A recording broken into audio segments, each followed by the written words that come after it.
So I want to officially welcome you to day 3, the second act love live stream.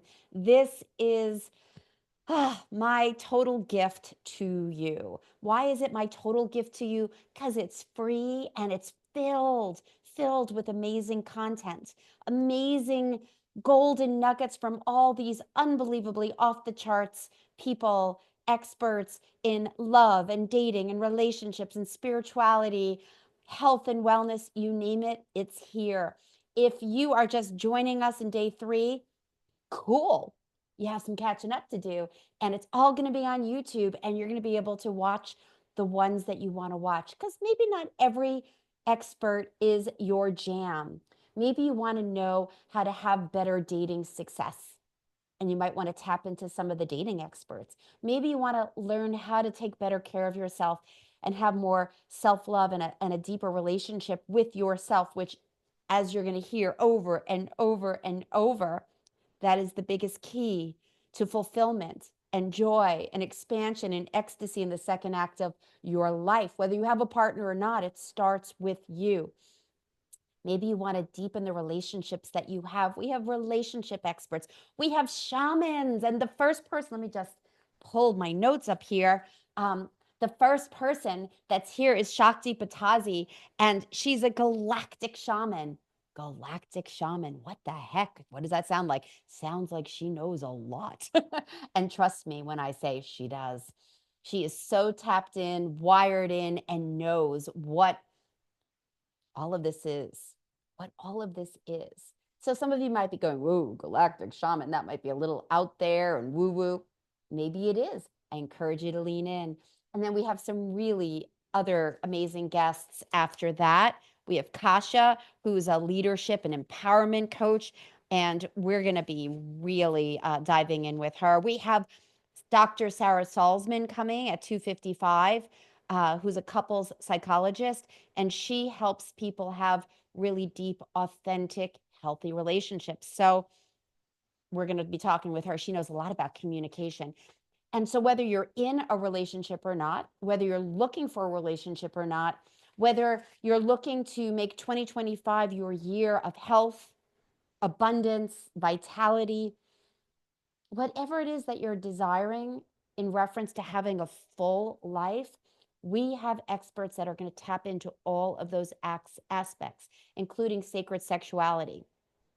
Some of these amazing experts were on the other 2 days, not the ones I just mentioned, but some of the topics. Suffice it to say, there is so much going on. I am so excited to share this with you. And another gift, so to speak, in addition to their brilliance, is that after each expert talks, you get to have access to one of their free gifts. And their free gifts are like off the charts, whether it's a video training or a checklist. Yesterday we had Lisa Copeland, who's this amazing dating expert, and she gave you 9 exit strategies, like if you're on a date that doesn't work well, and a whole bunch of questions to actually screen before you get on that date. There's so many great gifts.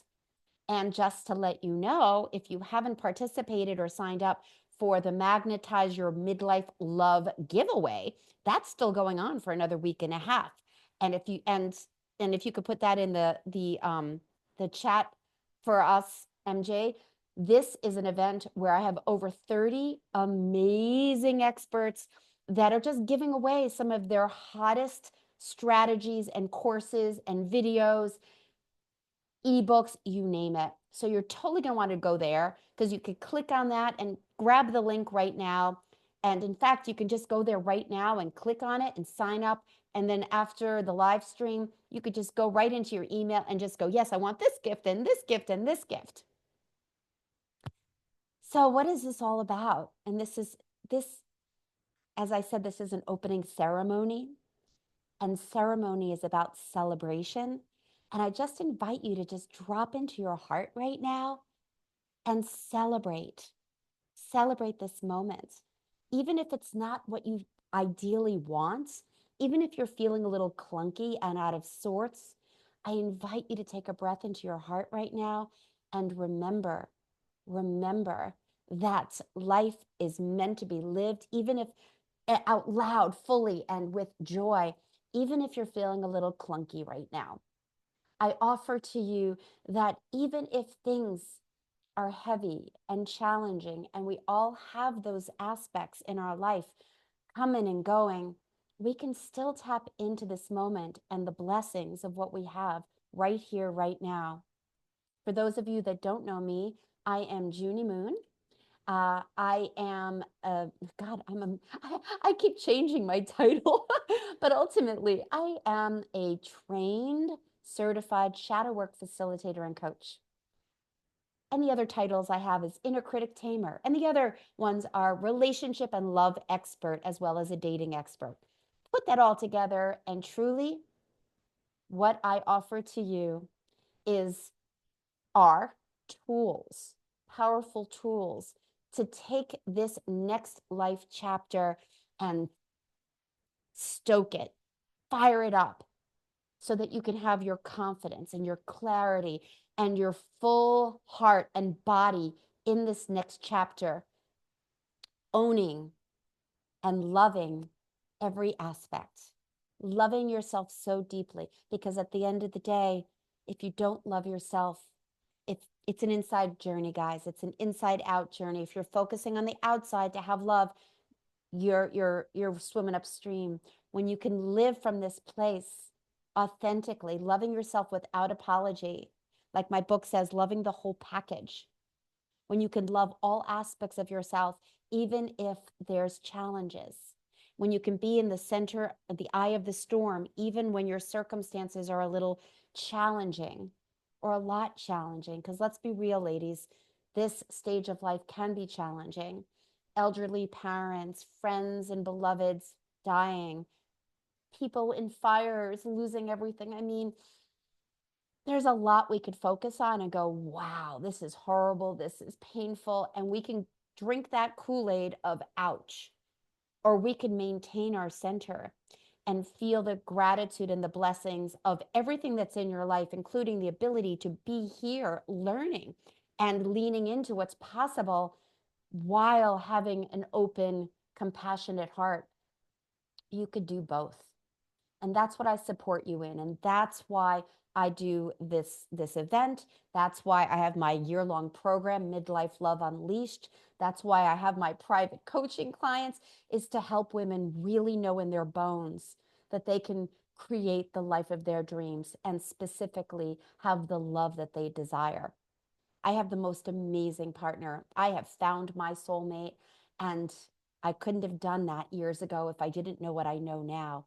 Now I know because I did the work and now I teach everybody to do it. Now I know that you have to unpack the past. You have to break through the limiting beliefs. You have to rewire and release and disconnect from the past. Learn from the past, but heal the past. Not perfectly. I still am doing my stuff. And to be able to come to this place in alignment of clarity and knowing your worthiness. Because when you do, then you're ready to go deeply in the relationships, deep in the relationship you have, or call in a new one. And so I had a clunky journey to this, to my soulmate, in and out of relationships, learning what works, what doesn't work, what dating strategies are the best. I have been studying this for over 30 years.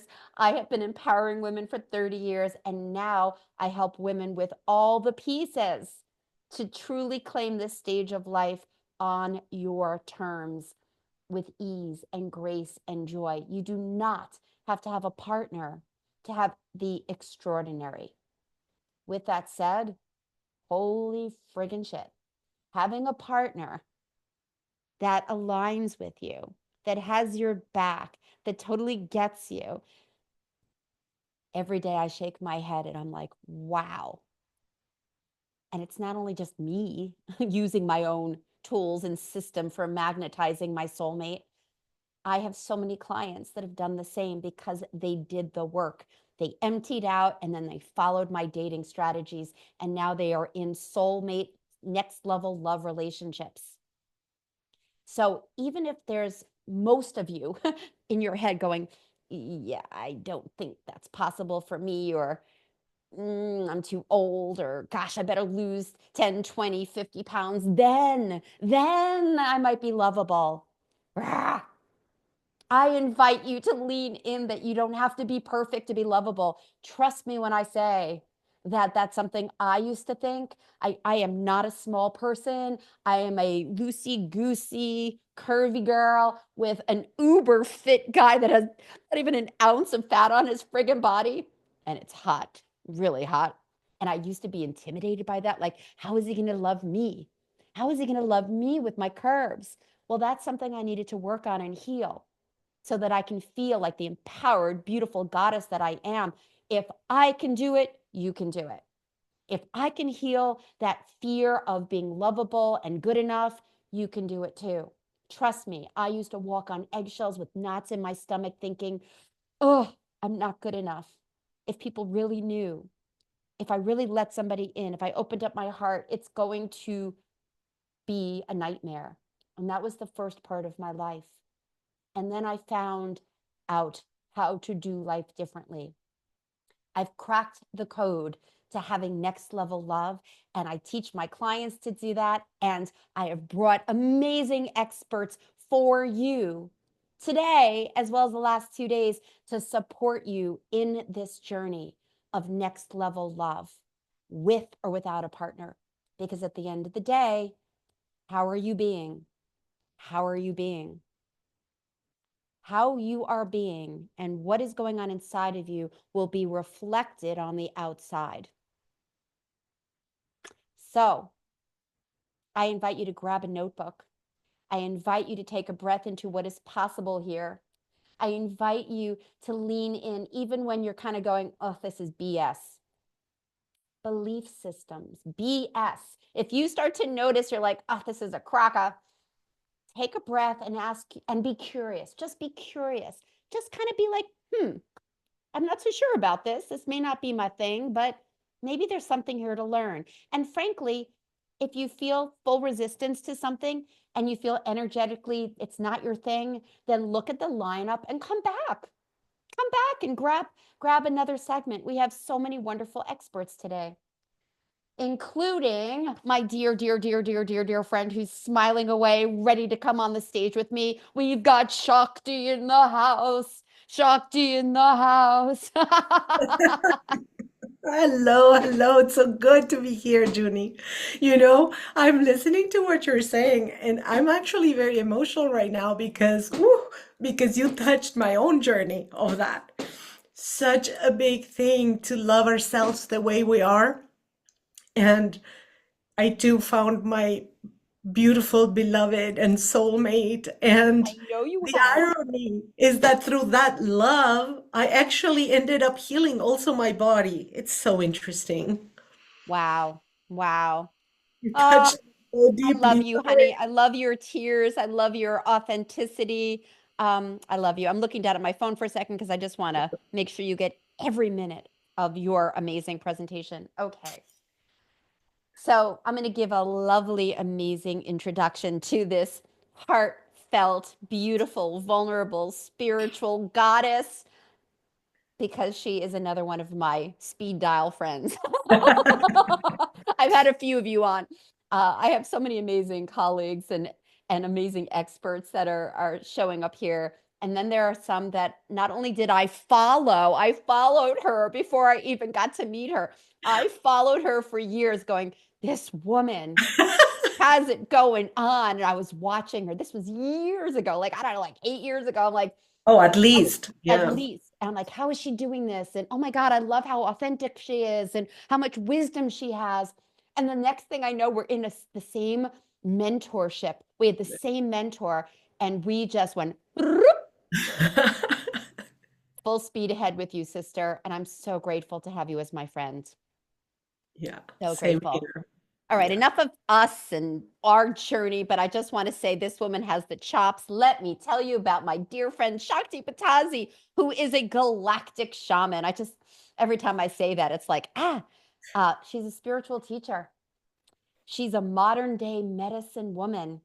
She's a cosmic citizen carrying many different transmissions. Should have done my tongue exercises. Transmissions within while also a citizen.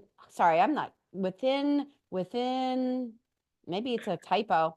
Anyway, she's been around the world. She's from Argentina, born and raised in Argentina. There's so many things about her. I can read on and on, but let me just say this woman is tapped in to the other realms. She's got the guides. She knows how to help people connect to their guides as well as to their heart and their heart's journey. I can't say enough about you. And I'm just going to just say, welcome, welcome, welcome, welcome. Thank you for that beautiful, enthusiastic, and amazing intro. So, galactic shaman and spiritual guide, maybe we just dive right into what do you, how do you define spirituality and what is a galactic guide? Because here are all these women, and a lot of people are watching the replay. There's all these women going, how do I have a spectacular second act in my life? How do I have more love and abundance and freedom and joy? So, spirituality and galactic shaman. I love that. Thank you. So I know that your expertise is to help women work with their shadow, with the aspects of themselves that are their blind spots and that they may not see. And that healing becomes even more powerful when there is an understanding of our own authenticity, when the understanding of where the pain comes from begins to be cleared, and when you begin to release those mandates and those belief systems, there's an opening that happens, I would say 99% of the times, that's just a natural opening where because our heart opens, it opens up for ourselves, for our own self-love, for our own compassion towards ourselves. And we begin to feel that there's also something bigger out there that loves me and that I feel that connection to that bigger love. And that is really Creator, the universe, the goddess Gaia, the earth's ultimate motherly love, and all of the aspects of the mother, father, God. We can name it so many things, but there is something that is bigger than our own life. And when we begin to feel that connection, we naturally begin to ask questions about, well, who am I? If I'm not just the body and I'm not just the mind and I'm not just the heart, who is this witness that's here? That soul aspect. And for me, that is the ultimate path of spirituality, the expansion of the connection and the getting to know your full, authentic, most intimate aspect that is spirit incarnated in you. Yes. Yes. That's a lot. Yes. And you also say, well, why galactic shaman? Yeah. And I can say that this path that I started more than 40 years ago, because I started when I was 18 and I turned 61 in like a month, is a path that led me to learn with many, many different shamanic traditions. So really from South American medicine men to Central American curanderas to the Navajos in the US to Buddhism in the East to so much and so many different traditions that the ultimate of all the traditions is common really and is to be able to navigate in between the worlds, to be able to masterfully living inside our bodies, fully connected with this beautiful carrier of the soul, which is this temple, which is our bodies, that we carry so much judgment about it through society, and at the same time be able to access the highest realms where our own soul is at home in spirit. And in those highest realms, Creator has lots of teams working for him and for us so that we can have a easier access to that divine help. we each have a divine team, literally, made of well-known masters and made of your own spiritual guides. And that connection to those higher realms is what led me to be not just a shaman as it's known, a medicine man or woman, but really galactic shaman, because I do channel beings of other star systems and masters and guides from all the planes of existence that go way beyond the third dimension. And I know that for some of you that may be wild, but that's what happens. So I love you. You know, I love you. I'm going to just play a little quote devil's advocate here a little Yes, bit. You please. know, there might be some people here, and certainly was me for a really long time, that goes, oh my God, really? Guides, realms, angels, you know, let me look at the next expert that's coming up, you know?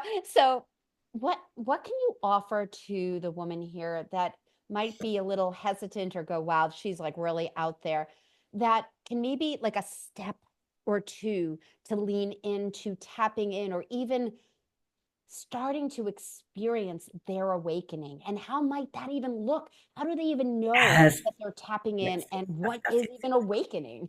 Yeah, I love that question. So it's a two-part question, and I'm going to start answering the second half of the question. And is this myth that the awakening is this blissful state of being where we go, oh, la, la, la, and it's everything but.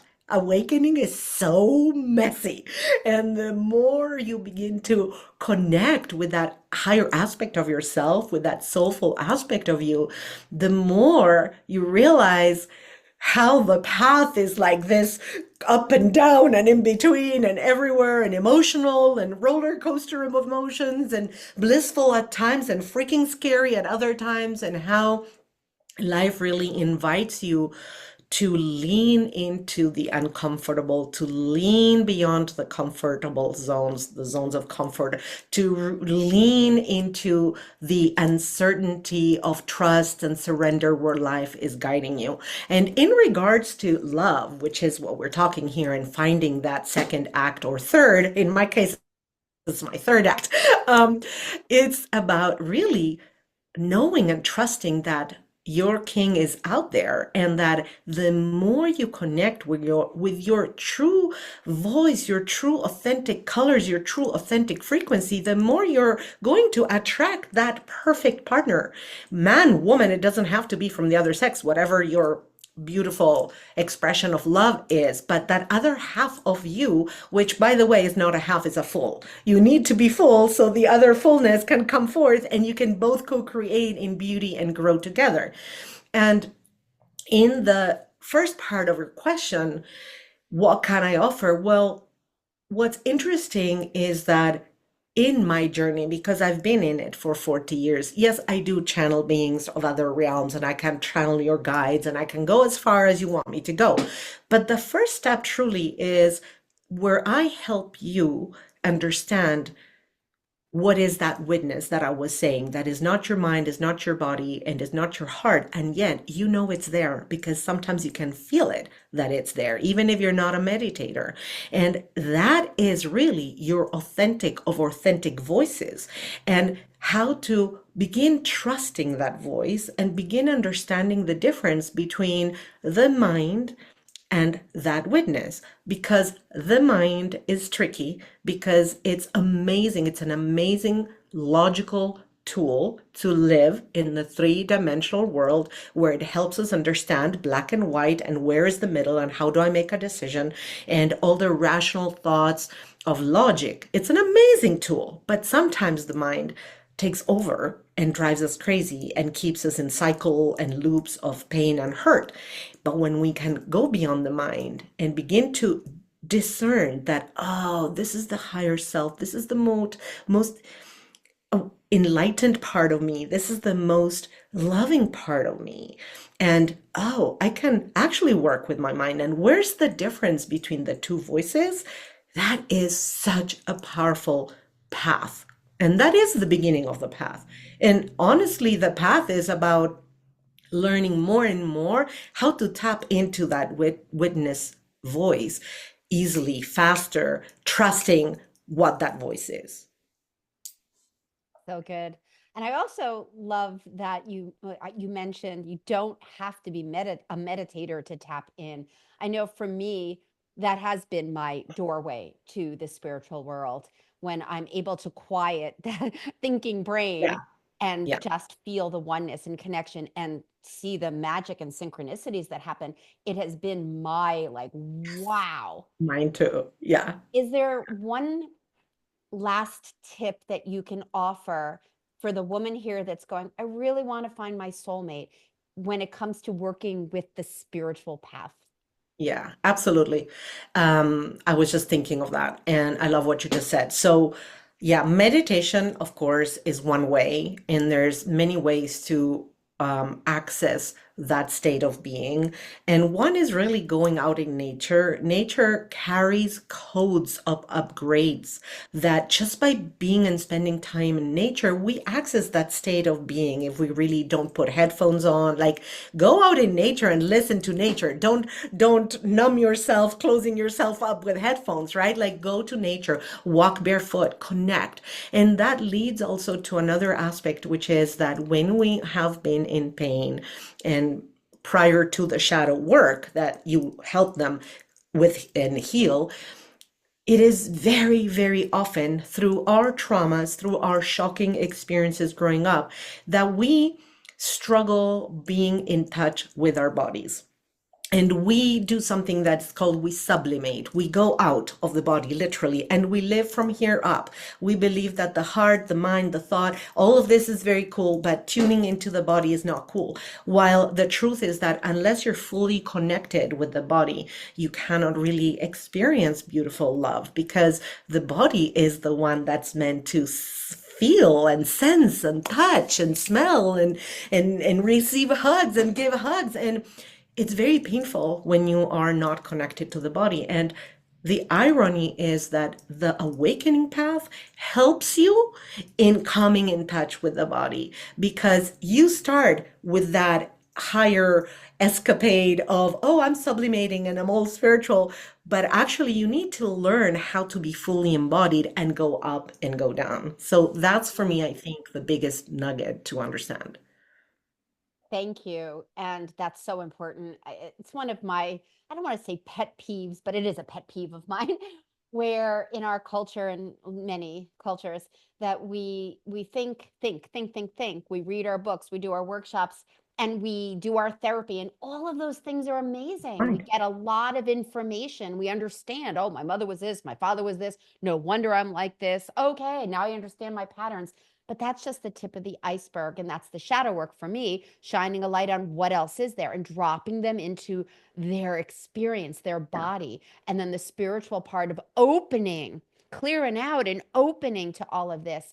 So, ladies, this is truth here. This is how to crack the code to get beyond what you're trying to do and think your way through to actually tapping in and being in a very different aligned awakened state. Speaking of which, you have a gift. Thank you. What's the Yes. gift, sweetheart? Let them know. Actually, on my website, at the very home page, there's three different gifts, and you can choose any of them. One is a handout to create a morning ritual practice, which includes meditation and other things. It's very clear and succinct. And then there's two meditations you may download. One to feel your body and align your daily body, which is super cool, and like 20-minute meditation. And there's a bigger 30-minute meditation to connect with your divine team. So you pick and choose. It's all right there under gifts on my home page on the website. So generous, so powerful, and your team is waiting for you. I Yeah. love that. It's like, don't we all need a little bit more support? And why not have like the universe support us? Yes. I did a segment on my podcast recently. I don't know when, but recently, and I said the best dating app ever. You may not have heard of it. And I was playing with it and I just said universe.com, which if you go to universe.com, God knows what's there. pun intended, not pun intended.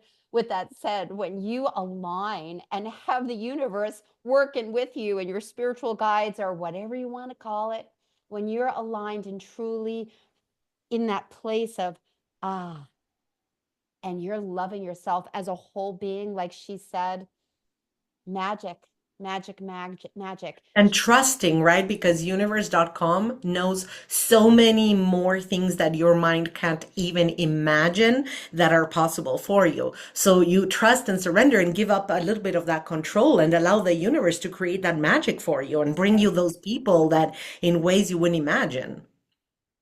Ah, so, so true. So definitely go to theawakenedpath.com. We put the link in there. Um, and somebody just told me that my mic is a little low. Let me just get a little closer. Is this better? Now it is higher, yes. Yep. Big friggin' microphone. You'd think it'd be loud enough. Anyway, MJ, is that better? Just let me know. Anyway, thank you, my dear, sweet, sweet soul You're sister. welcome. And Thank you for I love inviting having me. you here. Yeah. So Amazing. many blessings for all of you. May you find that thing and soulmate and relationship that you're seeking and yearning for. Thank Thank you. you. I love you, sister. We'll talk soon. Bye. So there you go. There you go. There's another piece to this puzzle that you may or may not have been aware of, or maybe you've had some resistance to. That you have a team. You have a team that you may not know has your back and is around you and supporting you.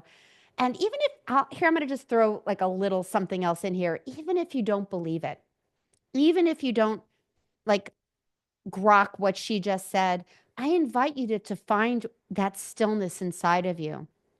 I love what she said about being in nature and not having the headphones on and just being, to tap into what's going on inside of you and have that deep listening, because at the end of the day, whether you're feeling it or not, I offer to you, I truly, truly, in my heart of hearts, know that there's a lot going on beyond our limited brain, our limited human experience. So definitely check her out. Go to her website, and she just popped it in there again. So go there and go to the gift tabs and grab them. All right, let's take a breath. Let's stretch. Hopefully, you've heard enough of my voice, even though it was quiet. So we are on the path to the extraordinary, ladies.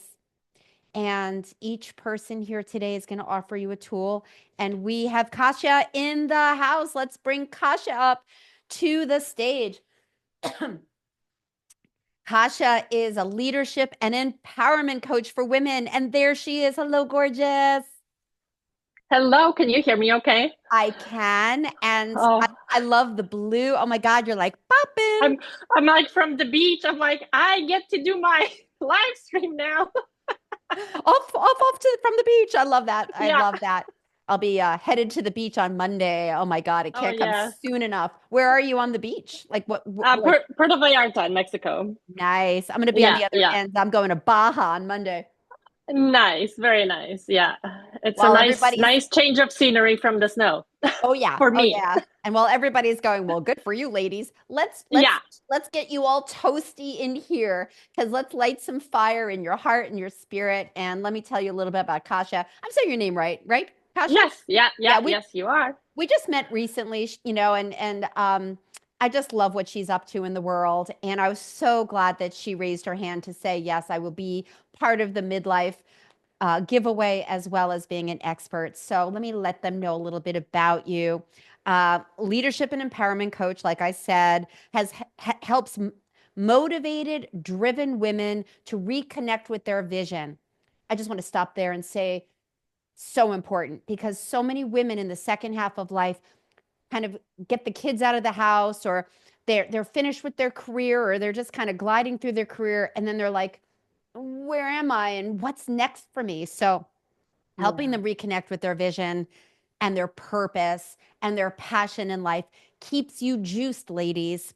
She believes that you are the leader. You are the leader that you've been looking for. And she supports women in all aspects of this precious stage of life to feel that inner confidence, to have a life that feels empowered. So let's just dive right in, sister. Let's Women in do the it. second half, they sometimes are questioning what's next. Where do you start when somebody has kind of lost their purpose or their clarity around their life and just kind of are in this realm of, is this as good as it's going to be? Where do you start? Yeah, so huge. I mean, I think most of us here are probably in our second act. So I mean, I was going through this process with so many women and with myself included, because it's like, yeah, what's next? Well, vision. We have to reconnect back to vision. So the place that I like to start is really allowing ourselves to dream again, just to dream again. Because maybe we're done raising kids already, maybe we're transitioning careers, and it's so easy to get stuck in the day to day, in the hamster wheel, where we just don't give ourselves the time to drop in and really ask, like, what would I love? What would I love? I've been giving, but what would I love? What would make me feel amazing in all the domains of life? If some are working great, then we focus on the ones that are lackluster and lost some of that spark. But really, just this is the first place, is just spending some time in that question of what would I love. And I always say, be in the question. Be in the question. We don't need to answer the question today or this minute. Give yourself time to be in the question. That's often the most powerful, because when we open into the question, the answer has to come. It's law. And the longer we can sit in that question, the more we're open to the different possibilities and stuff that like sometimes we ask the question and then we all of a sudden discount it. It's like, no, but I can't do that. So it's like, no, let's just thank you. And what would I love? So just keep asking the question. Like, it sounds so simple, but a lot of us don't spend enough time there. There was a lot there. Okay. And so perfect. I want to pull out a few things. One is to start dreaming and to start dreaming again. I said Mm-hmm. yesterday or the day before, I said, when we were little girls, we had dreams. We were like, wow, I want to be a doctor. I want to be an astronaut, or I want to be a mother and have 5 kids. We had dreams that excited Mm-hmm. us. We did not dream of a mediocre life. We didn't say when we were growing up, oh, I can't wait to have it be fine and good enough. And so for Mm-hmm. the first part of our life, we're striving for the fullness and richness and checking the boxes. And a lot of women, especially at this stage of life, are going, well, I've done all these things and I've done all the quote right things. And then they're trying to tap into their dreams and Yeah. they can't access them. It's almost like they're numb, that like nobody's Mm-hmm. home because it's been so long since they really Mm-hmm. asked themselves that question and sat in the question. I love that you said that. Sit in the question without trying so hard to make it happen. So what do you offer to a woman who is in that place of, I don't know how to dream anymore. I'm stuck. I feel numb. I feel exhausted after giving. How? Mm-hmm. How do I dream again? Because that's a big deal. Mm-hmm. It is a big deal. It is a big deal. And I find that depending on the personality types too, like I find for really analytical women, which right here, it was very What did you hard. say? What kind of woman? I missed that.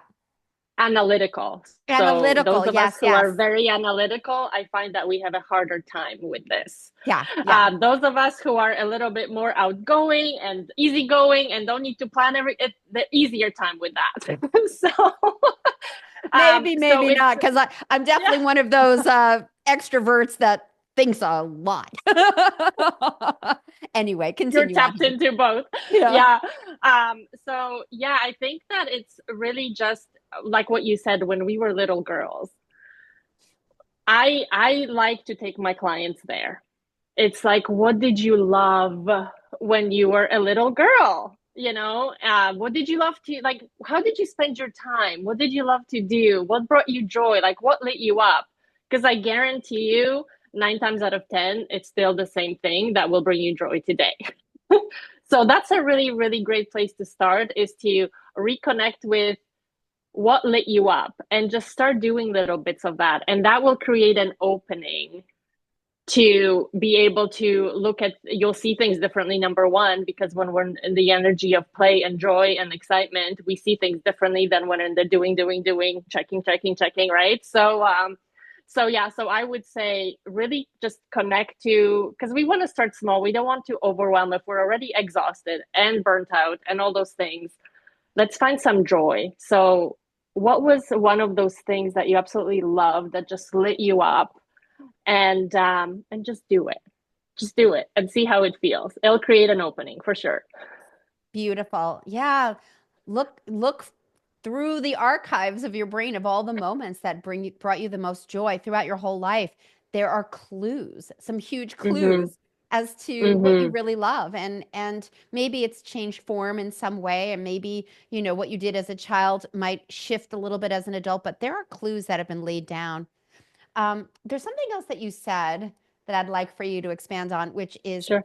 it's the law. You were saying sitting in your question and Yes. allowing yourself to be in the question, and that, and I'm just going to use my language, the universe will Yes. swoop in and support Yes. you in that question. It's the Yes. law. Some people are like, what?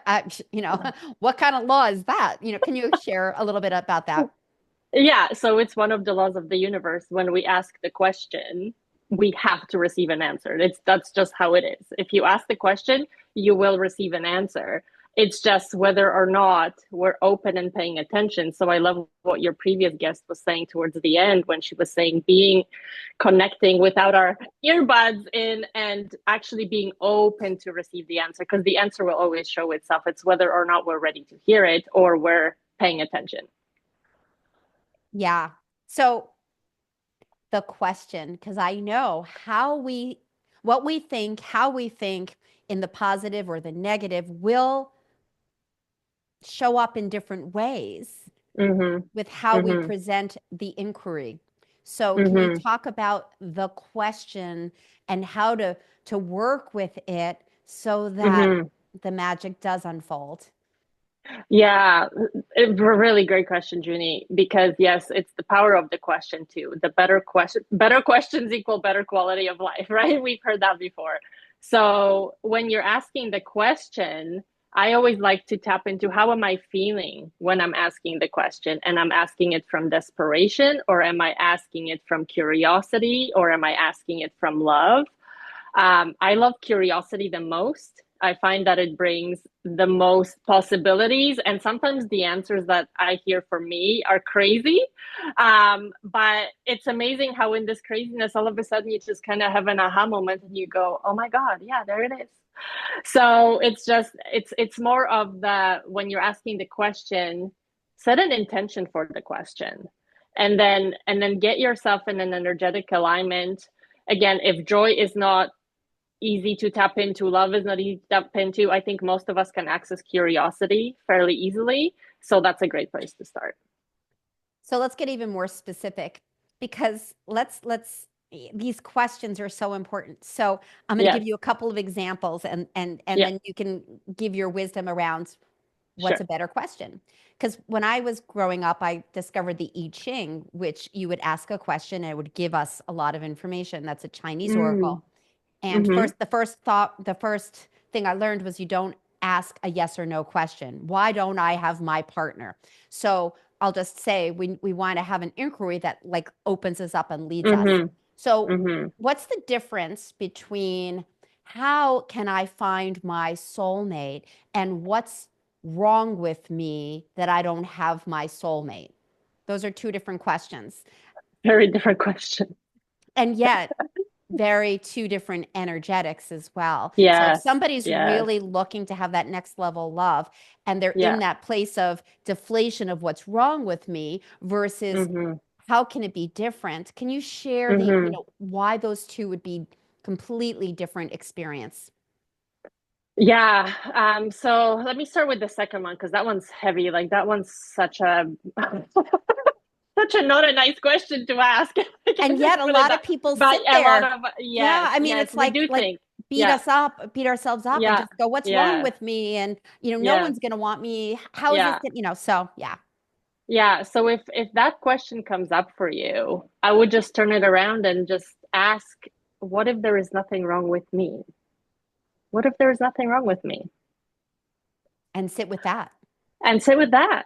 See what comes up. Because that's the truth. I mean, ultimately, that is the truth. There is nothing wrong with you, with any of us. And yes, I get we do that to ourselves as women, especially. Oh my goodness, right? And then tell me the first question again. Really? You think my brain's going to remember that? No, I'm just kidding. How can I find my soulmate, or how can I call in my soulmate? And I was just playing with you because I'm Yes. just like, Yeah, yeah. No, no, no, no, it's all good. Yeah, so I love that question because that's not even a bad question because some answers might show up. But how I like to work with those types of questions, whether that's, well, we're talking about love, so let's stick with soulmate. But it's applicable across the board. Um, how would I live? How would I be with my soulmate?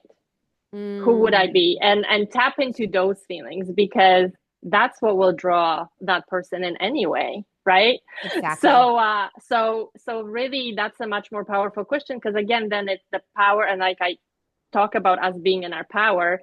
This question gives you your power because it's really up to us. We generate our experience. Our results are all us. They're nobody else's. So if I can focus my energy of how would I be showing up, how would I be spending my days, where would I be going? What would I be eating? How would I be moving? Like any of those questions. And then, if that person was already in my life, and tap into that, and then make again, and then take an action towards being that. Yeah. Yeah. I'm so glad the way you just shared that is just so spot on.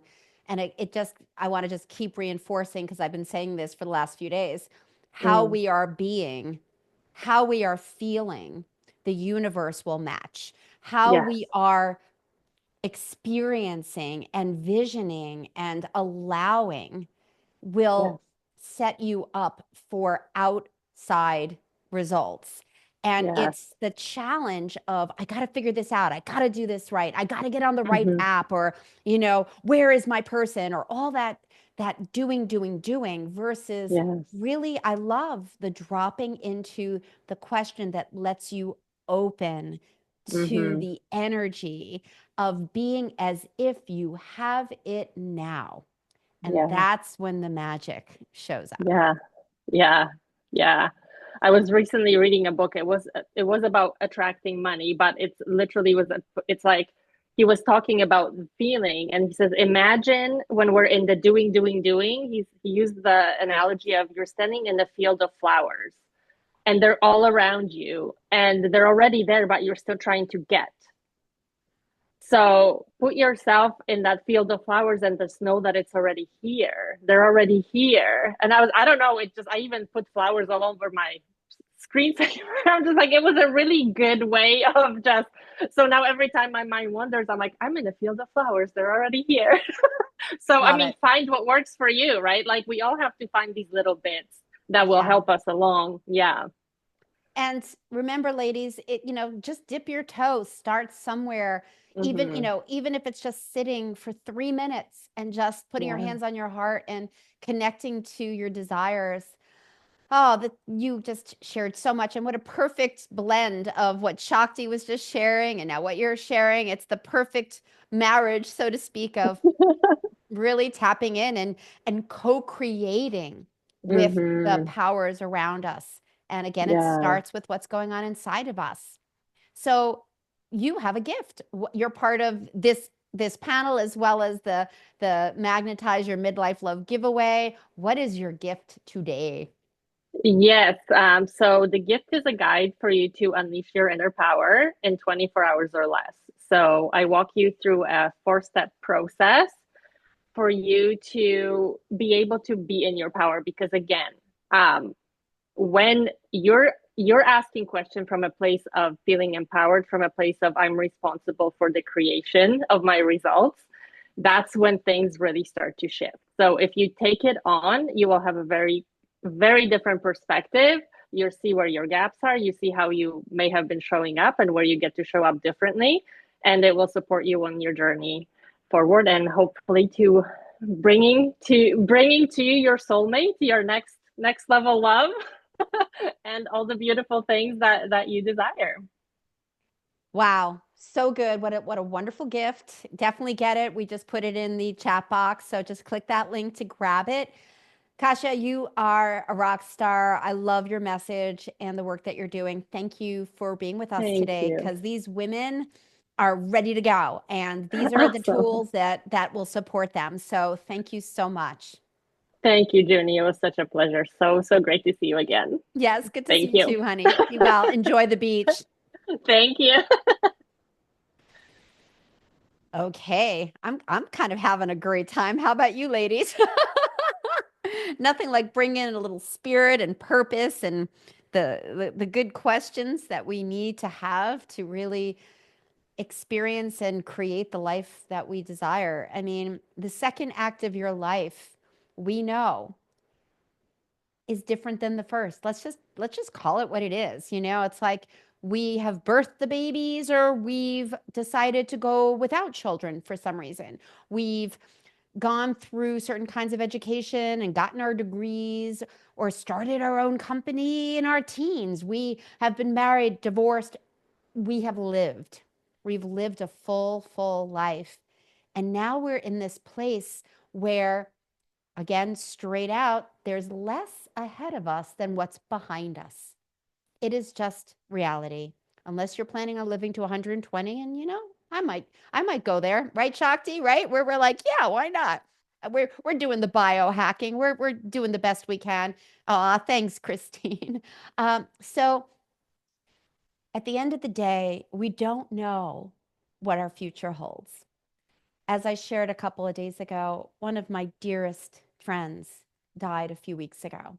It's still mind blowing. It's still raw for me. Out of nowhere, a 57-year-old dear friend of mine is gone.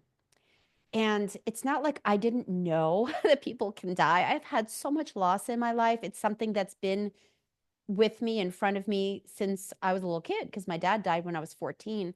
So loss and understanding that life is precious has been with me my whole life. So whether you've had loss or not, at the end of the day, every moment is precious, because we all know that tomorrow, or even this day, is a gift. We do not know what's coming. May we all live a beautiful, full, amazing life. And may it start right here, right now, in co creating with the universe, or at least connecting to your heart and saying, what will bring me the most joy in my life? And then just move into it, lean into it. And I say always, always, always, this journey is not meant to be done alone.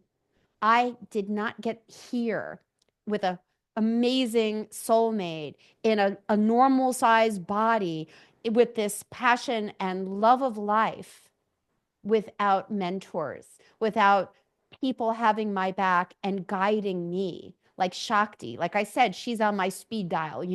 It's like when the shit hits the fan, and it does, right? When my friend died, I reached out to some friends, and I also had the tools to drop in and self-soothe and work it, because life happens and life is in session.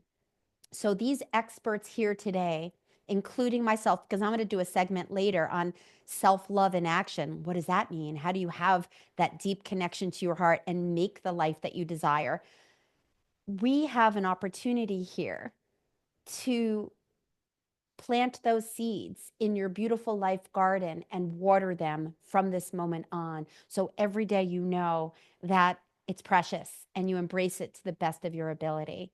So take a breath into that, because your second act can, might, and certainly, hopefully, will be the brightest, best act of your life, because you know so much more and you have more tools and access to people like myself and my colleagues.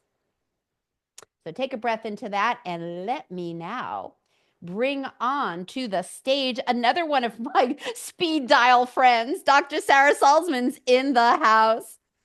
Hi, Junie. Hello, sweetheart. How are you? I am good. And what you were just saying about, seizing this time, that really resonates with me. Cool. Cool. Well, you're going to riff on that and we're going to dive in more with your expertise. I'm so thrilled that you were able to be here. This woman has very different chops than some of the other people that I've had on this panel.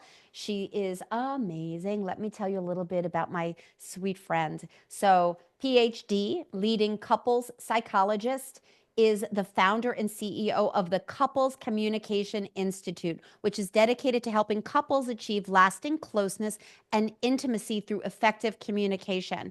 For over 35 years, she's helped couples get closer and more connected by strengthening their communication. She's known for her wise, grounded, caring energy, for sure, and for providing clear, practical steps couples can take right away to improve the way they talk with each other. And she now makes her proven methods easily accessible online to help couples get on the same page with health goals, parenting, asking for what they need, and discussing areas of disagreement. So, you're hearing a lot of couples, couples, couples, but at the end of the day, communication's communication. How you relate to people, how you share your truth, how you ask to get your needs met. Listen up, because what she's going to lay down here will affect every person, every relationship in your life, whether it's your parents, whether it's your kids, whether it's your coworkers, and certainly your beloved or your beloved who's coming. So, thank you, because this is huge. As we had Robin on the other day talking about her communication skills, and I was saying there's nothing more important other than self-love, in my opinion, to have as a tool, which is communication, and you have really cracked the code on this one. So why don't we start with what makes the difference between communication with your partner or loved ones that is energizing, creating, and creative, excuse me, instead of draining and tense? Because we know it can be scary. So how can we do it differently? What's the difference? Well, one of the key words that you just said at the end, you said it could be scary. So I have two essentials that I really want to share. The first is that you want to be a leader and make sure that you stay calm and you help the person that you're talking to stay calm as well. Because if either of you is headed towards fight or flight, you will feel possibly scared, but also your nervous system is going to tell you to treat the other person like an enemy rather than a cherished person in your life. So even in everyday conversations, if I want to talk to somebody, let's say they're in the other room, I don't want to just call out, "Hey, Junie." I don't know what Junie's doing. Is Junie in the middle of something? Am I going to startle them? Am I going to irritate them? I don't know. So you take care to approach the other person that you want to talk to by, you know, looking at them, checking them out. Do they seem like they're busy? And then don't just launch into a brand new discussion out of the blue, but see if they can talk. So I might say, "Hey, Junie." Well, Yeah. Junie did. Okay, so Junie said something. I want to see, does she even hear me? Right? So if I say, Yeah. "Hey, Junie," and she says yes, do you have a minute? Right. Make And sure then, it works for them and they could be present and conscious and with you instead of like on the phone. Yeah, yeah, what's up? Yeah, yeah, what's up? Yeah, like how is that going to work? Right. yes. And if the other person says they're busy, either just leave if they really are busy or say, "When's a better time?" Because you want your nervous system to be calm and ready. You want their nervous system to be calm and ready. And now, if you're having a big, important conversation, you want to do what you're learning a ton about on this event, which is you want to calm yourself down first. You want to do whatever it is that calms you down. I think it was Shakti was talking about walking in nature, for example, or meditating, or deep breathing, or petting your dog. Calm yourself down. And if the other person is someone you relate to all the time, talk in advance about maybe can they calm themselves down. And then the two of you will feel like friends, and your heart and your brain will be ready to hear each other. So that's one piece of the puzzle. The second piece of the puzzle actually is a little bit similar to what the person was saying who was just on about curiosity, but in a different way. Curiosity about the other person. So one of the things that creates that drama you were asking about, Judy, the drama or the tension or the miscommunication, is thinking that talking with the other person is about what you want to say, the points you want to make, and waiting for your chance to get it out. Actually, for me, since communication with somebody that you care about is about building that connection, building the intimacy between you and the other person. The first part of communication is curiosity, is about wanting to understand what the other person has to say and where they're coming from. And that means listening to learn about them, not listening so that you can, get in your point or debate or Yeah, knock down their position or something like that. exactly. Oh my God. Yeah. So let's just recap because there were so many pieces there. Something's going on. You get centered. You get calm. You get grounded. Then you ask the person, can we talk? Is this a good time? And then share and remember that you care about each other, that this is somebody that you love. And then be also curious about what they're saying and not be ready to pounce on whatever they're saying, but to really listen to them. And this is the beginning of true partnership because it's when you don't communicate that the shit hits the fan, right? It's the things we sweep under the rug and then it comes out sideways. So, why do people not do this if they know it's, I'm so frustrated and, oh, they need to know this, but I'm scared. I don't feel safe to share this.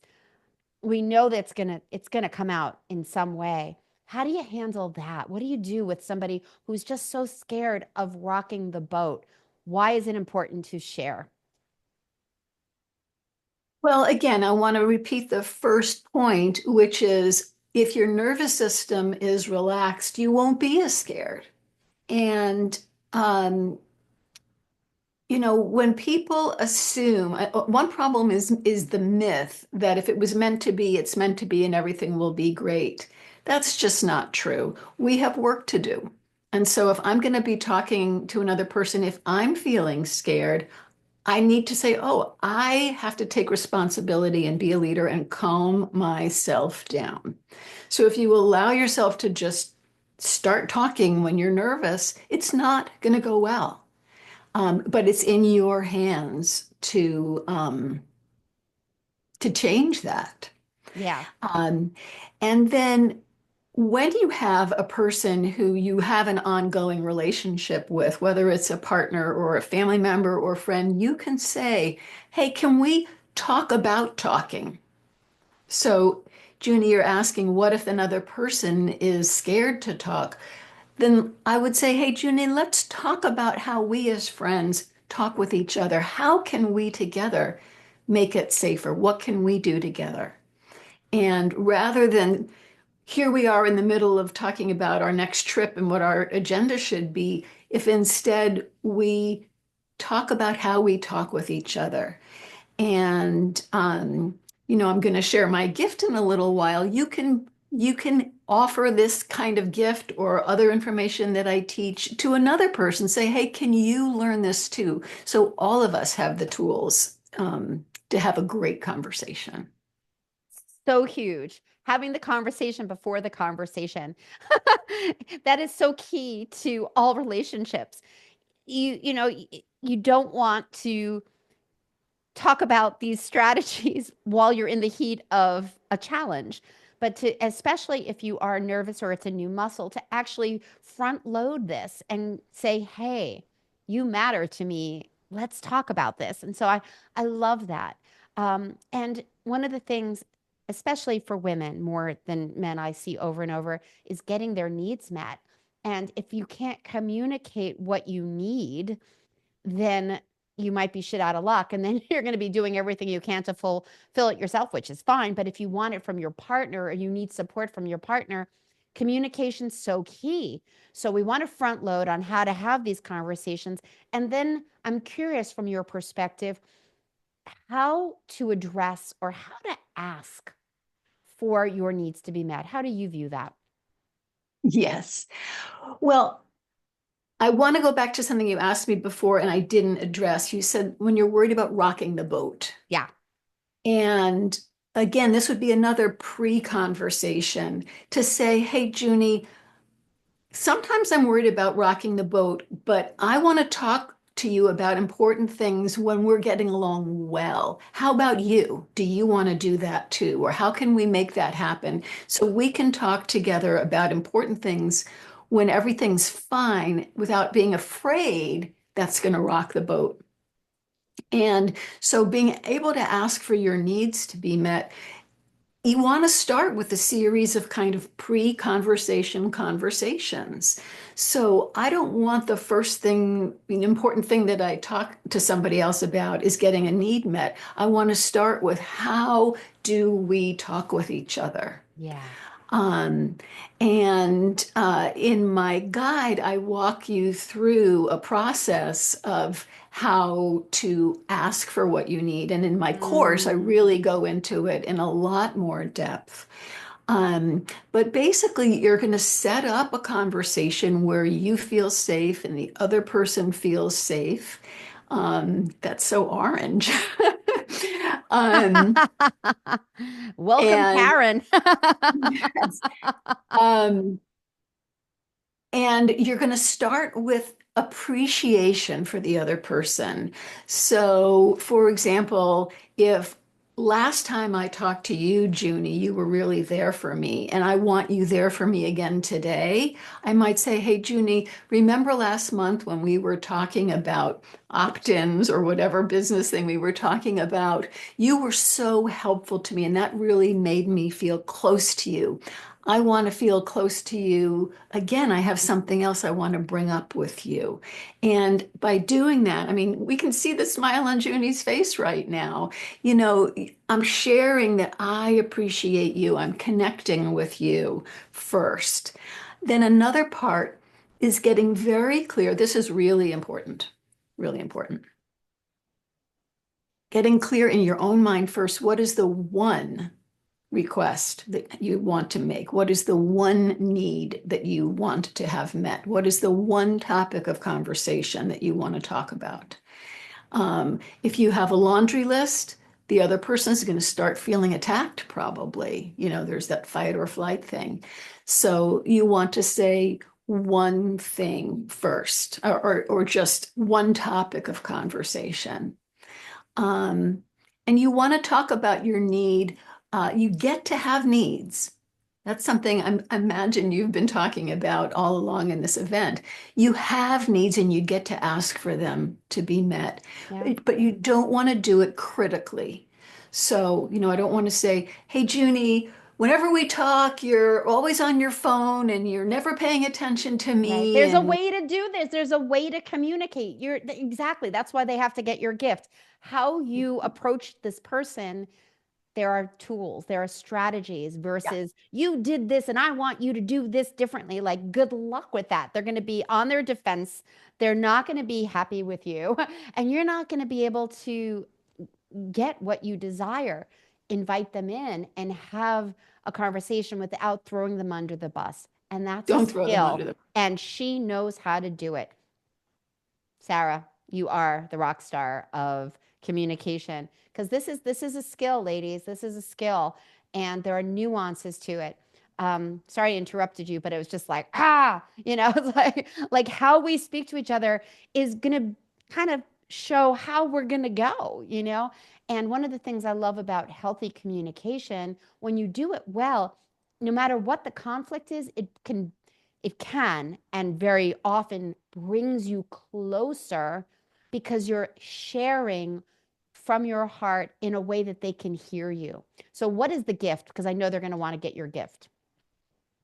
So my gift is, it's called the Calm and Connected Communication and Support Guide. And you get that after you take my quiz. So when you take the quiz, you're going to get insight and you're going to think about somebody that you have communication with, or how you communicate in general. And then you're going to find out how open or closed your communication is. And then the email follow-up that you'll see a video right away. And then the guide helps you step by step with how to have a calm and connected conversation with another person. What I know about Dr. Sarah is whatever, and it's so true. It's so true. Her skill set is like amazing. And anything that she creates, truly, when it comes to these quizzes and the information she's going to give you, she spends so much time perfecting it and making sure that it's top notch. I've always been so impressed with you. I have. I'm always like, wow, Yeah. like what you've just created is phenomenal. So grab the link, do the quiz later because we got more coming up. Definitely grab the link and remember that your needs matter, and to have a healthy connection with anyone, especially your beloved or beloved to be, you need to know how to talk to each other. You need to know this. Any last parting words, sweetheart? I wanted to say when you were talking about needs, it's not telling someone the right way to do a thing, it's telling them what I want.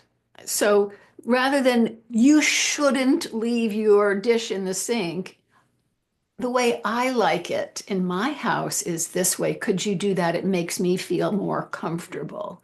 So it's you and what's unique and special about you and what you need that you get to ask for. But you don't want to present it as this is the right way because that's very off-putting. Yes, perfect. Um, Yes. yes. Well, yes, were you going to say something else? I was going to say thank you, Junie. You're Well, I was terrific. going to And say thank you. thank you. Thank you for being here. Thank you for doing the work that you're doing. I am sure they're going to get heaps from your gift. So thank you for dropping in today, sister. Have a terrific time, Junie. Talk to you soon. Bye. So she was sharing a lot about the importance of communication, and from everything I've been saying the last couple of days, the importance of being able to speak your truth and to be able to ask for your needs to be met. And if you're not feeling deserving of what you desire, if you're out of sync with alignment and self-love, then it's going to be even more challenging to have those conversations. She was talking about how to create safety, how to speak cleanly and directly without, blame and shame and throwing somebody under the bus. And these go hand in hand. This journey of deep self-love. And by the way, I'm going to like slip into the next presentation because it's me, self-love in action, piggybacking on what she just said. If you continue to, well, not if, hopefully you are cultivating that relationship with yourself, knowing that your desires matter, your life matters, and then to share it with another with what is or isn't working. It's both. To be able to speak cleanly, and when I say cleanly, it's like without the judgments, without the criticism, without making somebody wrong where they're gonna push back and there is conflict. When you have these skills in place and you couple it with that deep knowing of your worthiness, you will have a spectacular connection with someone. pop in the chat box, if you will, because there's a bunch of you here, who has a little bit of fear about sharing or asking for your needs to be met. Just write me in the chat box. Who here has some fear about speaking up and asking for their needs to be met? And what I offer to you is, if there's a part of you that's scared, that's okay. You might be bumping up against worthiness. You might be bumping up against who it is that you're asking, because you know the history with that person. You know how it's gone down in the past. And what I offer to you is, you can still ask for your needs to be met, even if you're not fully like, I love myself and I deserve. And even if the person and the history doesn't have a lot of proof that it's going to go well. And so I want to speak to that, because the past doesn't equal the future. What you've experienced with these people in the past doesn't mean the exact same thing is going to happen. And that's where it can be a little tricky, because if you know your mom is always going to say this or have this opinion, or your partner is going to say this, or if you really reveal this or ask for this in the past, your needs haven't been met, or you've been criticized, or you've had the drama, you might be bumping up against the protection place I was talking about with the inner critic yesterday, the risk manager, that part of you that's going, don't say anything. Don't talk. Don't go there, because it doesn't go well. So on the one hand, good strategy. If in the past you know it's caused a lot of drama, you may not want to go there.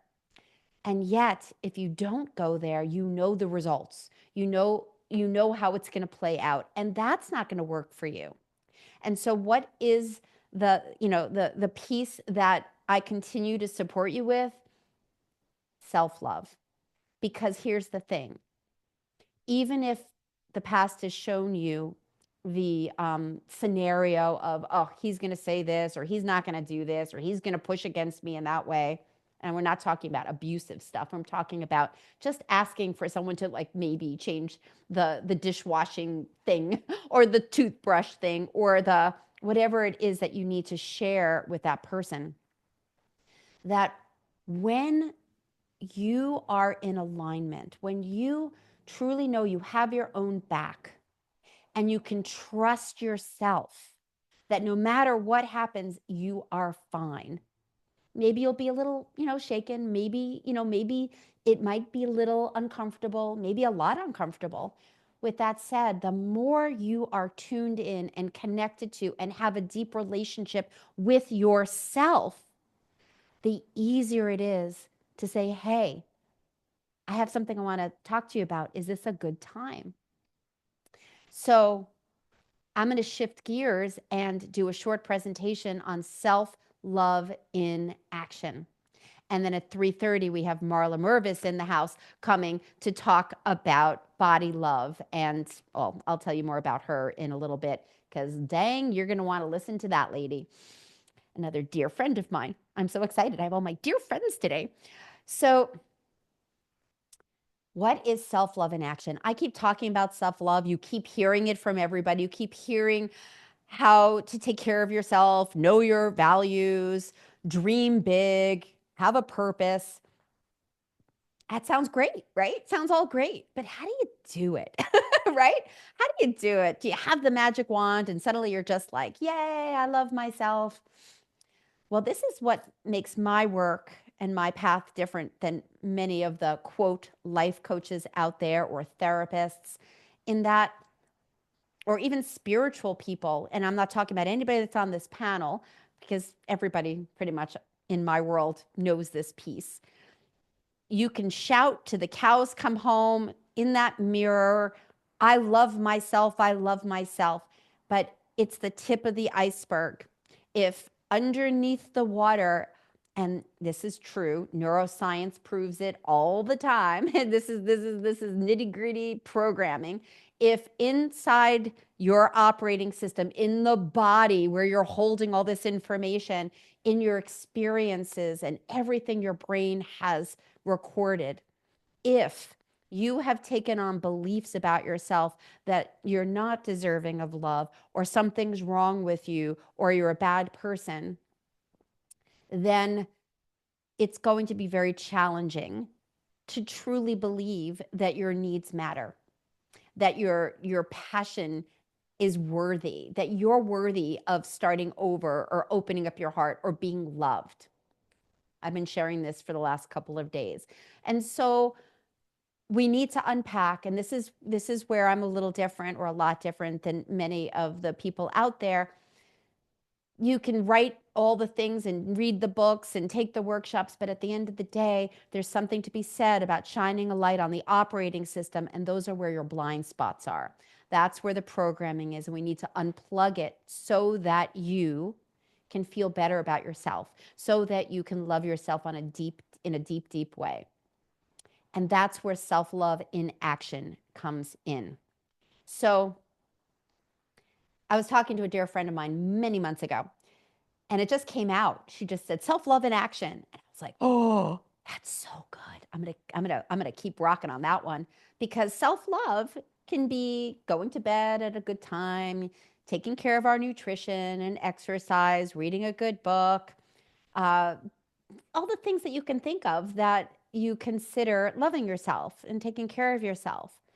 And then there's this huge piece of the inaction part, which is, what are you saying to yourself and how are you feeling? And so I want to drop into the body part right now, because again, I can say self-love in action is, and it's true, is catching the thought, oh, you idiot, what were you thinking putting yourself online? See, this is a disaster. Or you idiot, or I don't know, I just said that you idiot, but that you're just starting to feel in your body constriction, or you're noticing fear, tightness. You may not hear the message. You may not hear the thought that's having you think no one's going to want me, or I'm too old, or my time is up. But you might feel in your body that something's off and something's wrong. And that's the moment. That's a very powerful moment when you catch it. When you catch that moment of, I'm not feeling open, expansive, and free. In fact, just check your body right now. Are you able to breathe easily, or do you feel a little stress?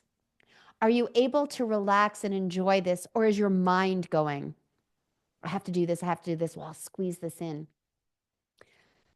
Let's take a breath into the fact that we're human beings and life is continually happening and things are being thrown in our way, and we have to navigate that.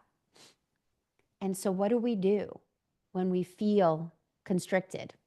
If you're feeling open and expansive and relaxed right now, notice what that feels like. Capture that. Capture what it feels like to have no charge going on in a negative way. I don't know about you, but I know when I'm stressed. I don't know about you, but I know when my chest gets tight and I'm breathing, I have a constricted breathing, and my mind and my, and I may be pulled to eat food, which I don't anymore. I mean, I eat food, but I don't overeat. I don't use food as a drug like I used to. But I can sometimes notice the thought, oh, wouldn't it be nice to have a Kit Kat bar? And I'll be like, whoa, where did that thought come from? And when I hear that, it's a clue. So it's really good to start to notice, whether it's now or later, when do you feel the most relaxed and comfortable and trusting? And when do you feel like you're not trusting, or you're in your fear and you're kind of constricted? So start to notice those two things. And then, like I said, that's the moment. When you capture that moment of, oh, I'm constricted, this is where you start to build the muscle of self-love in action. Stop. You know that whole stop, drop, and roll? If there's fire, there's a fire going on. There is drama and something happening inside of you that's saying, wake up. Wake up. Your body is your GPS to something is off. And I offer to you that self-love in action is stopping and taking a breath, and maybe putting your hands on your heart and asking yourself, What's going on, honey? What do you need right now? Now, sometimes you can't stop and lie down. Sometimes you can't stop and make a phone call. Maybe you have a big business meeting or whatever. I offer to you that just in that moment of just putting your hands on your heart, no one knows what you're doing, and just taking a slow breath and checking in and asking yourself, what's going on? What do I need? Just letting yourself know that you've got you, that you're listening, that you care is going to build that muscle of self-love. Being able to slow down and be present with yourself, just like a little kid that needs attention. If the parent isn't giving it attention, it's going to yell louder and louder and do more things. Look at me, look at me, look at me. And not a lot of that stuff is pretty. And that's what your body does. You get sick, you get stressed, you can't sleep, you ruminate, all of these things. So I offer to you that self-love, deep self-love is connecting to your beautiful heart, slowing down, taking a breath, and asking yourself, what's going on? And just in that moment, something will be birthed inside of you, and you can build on that. You could build on it.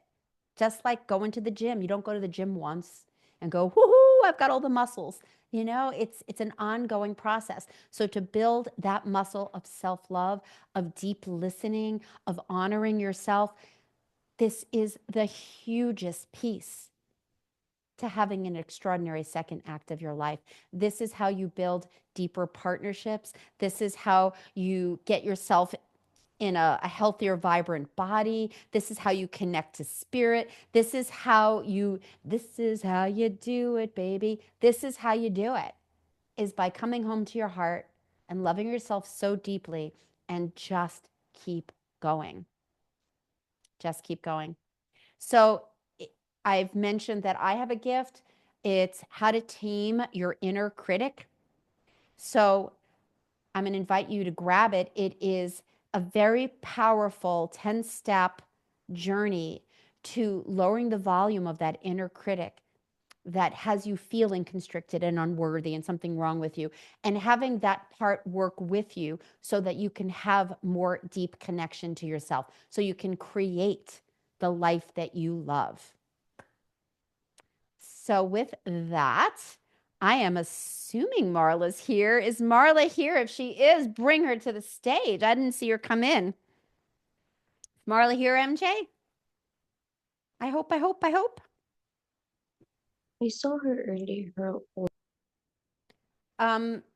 Unmute yourself again, MJ. MJ, by the way, MJ is our amazing assistant here. She's running the text. She's putting all the posts in. She is a rock star assistant. So she's not here right now? Oh, you know what? Wait a second. Nope. My apologies. Woo, woo, woo. Junie has an apology. I started my presentation too soon. I got to read my own friggin' notes. Okay, so here's a lesson. Marla's at 4:15, by the way, Eastern. All right. I was supposed to start the self-love in action at 3:30. We were supposed to have a break. So we're gonna have a break in a few minutes, but before we go on the break, I want to share what just happened because this is big. I screwed up. I didn't read what I should have read. I wrote it down. It's right here, right next to me, and I screwed up. So in the past, I would have had this loud, blaring monster of an inner critic saying, you should have prepared more. What were you thinking? Everybody's thinking you're an idiot. Now you look like, who's going to want to work with you? Well, that's the past. The past, that voice would have had me like, my stomach would have been in knots. It would have been a total gut punch. You screwed up, which would have brought me right back. And I'm saying in the past, because that's not what just happened, would have brought me right back to when I was growing up. And my mother, and she's one of my dearest friends, if not my best friend right now, it blows my mind. Trust me, I couldn't even be in the same room with her until I was in my 40s. Seriously. But when I was growing up, she just had a look. And that look would kill me. if I dropped the ball in some way, that look felt like all the air out of the room was sucked out. And I lost the love of my mom because I wasn't perfect. And so I learned that at a very young age, that you need to be perfect to be loved. Now, did she tell me you need to be perfect to be loved? No. However, how she was and how she parented, I took on that belief that I lose love unless I'm perfect. She was always actually telling me and other people, "You're so amazing. You are so good at this. You're like a little adult." She would call me over when she was with her friends and say that June, well, that was what they called me, June, is just, she's like a little adult. She gets straight A's and she's just amazing, amazing, amazing, amazing, amazing. So what was the message I got?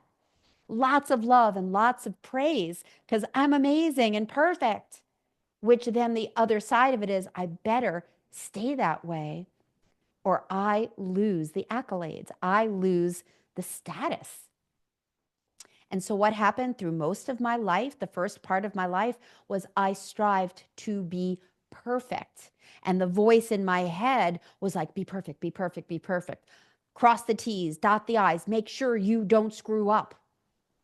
And I took all that into my marriage, my 20-year marriage, and I walked on eggshells, trying so hard to micromanage everything so that I could be the star, so I could be the perfect wife, I could be the perfect mother. And that's when I started eating a lot of food to soothe the angst that I had, because at the end of the day, I was walking around thinking, I better be good enough, I better be good enough, or I'm going to be left alone and I'm not going to be loved. And it was exhausting. It was exhausting. And what I found was shadow work. What I found was a mentor to show me the programming that had me so scared to just relax and be myself. I didn't think I was good enough. I thought I had to be a certain way or the shit would hit the fan. And so I squashed my voice. I didn't get my needs met. And I didn't even know what self-love was, let alone self-love in action, until I hit 200 pounds and found shadow work that helped me go, oh, I learned, I picked up, I experienced life programming that said, I better look a certain way, I better act a certain way, I better be a certain way, or all hell's going to be broken loose. And then you're going to be alone. My biggest friggin' fear after losing my dad at 14 years old. And I picked up another belief when I was 14 years old when he died, which was, I'm on my own. I can't trust anybody, because he was my go-to. And so I picked up another belief that I had to be everything for the man so that he doesn't leave me like my dad did. It doesn't make sense, but in my mind as a 14-year-old, my dad left me. And I felt a betrayal on some level of being left at such a vulnerable time in my life. And it was a really vulnerable time in my life. And I lost my dad.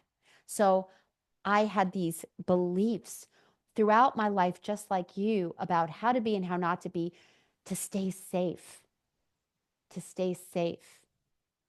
And so on the one hand, that's a great thing, ladies, that we have this inside of us to support ourselves, to make sure that we are protected, that we have our own back, and that we don't take risks, because if we're not a certain way, we might lose somebody, or it might go south in some way.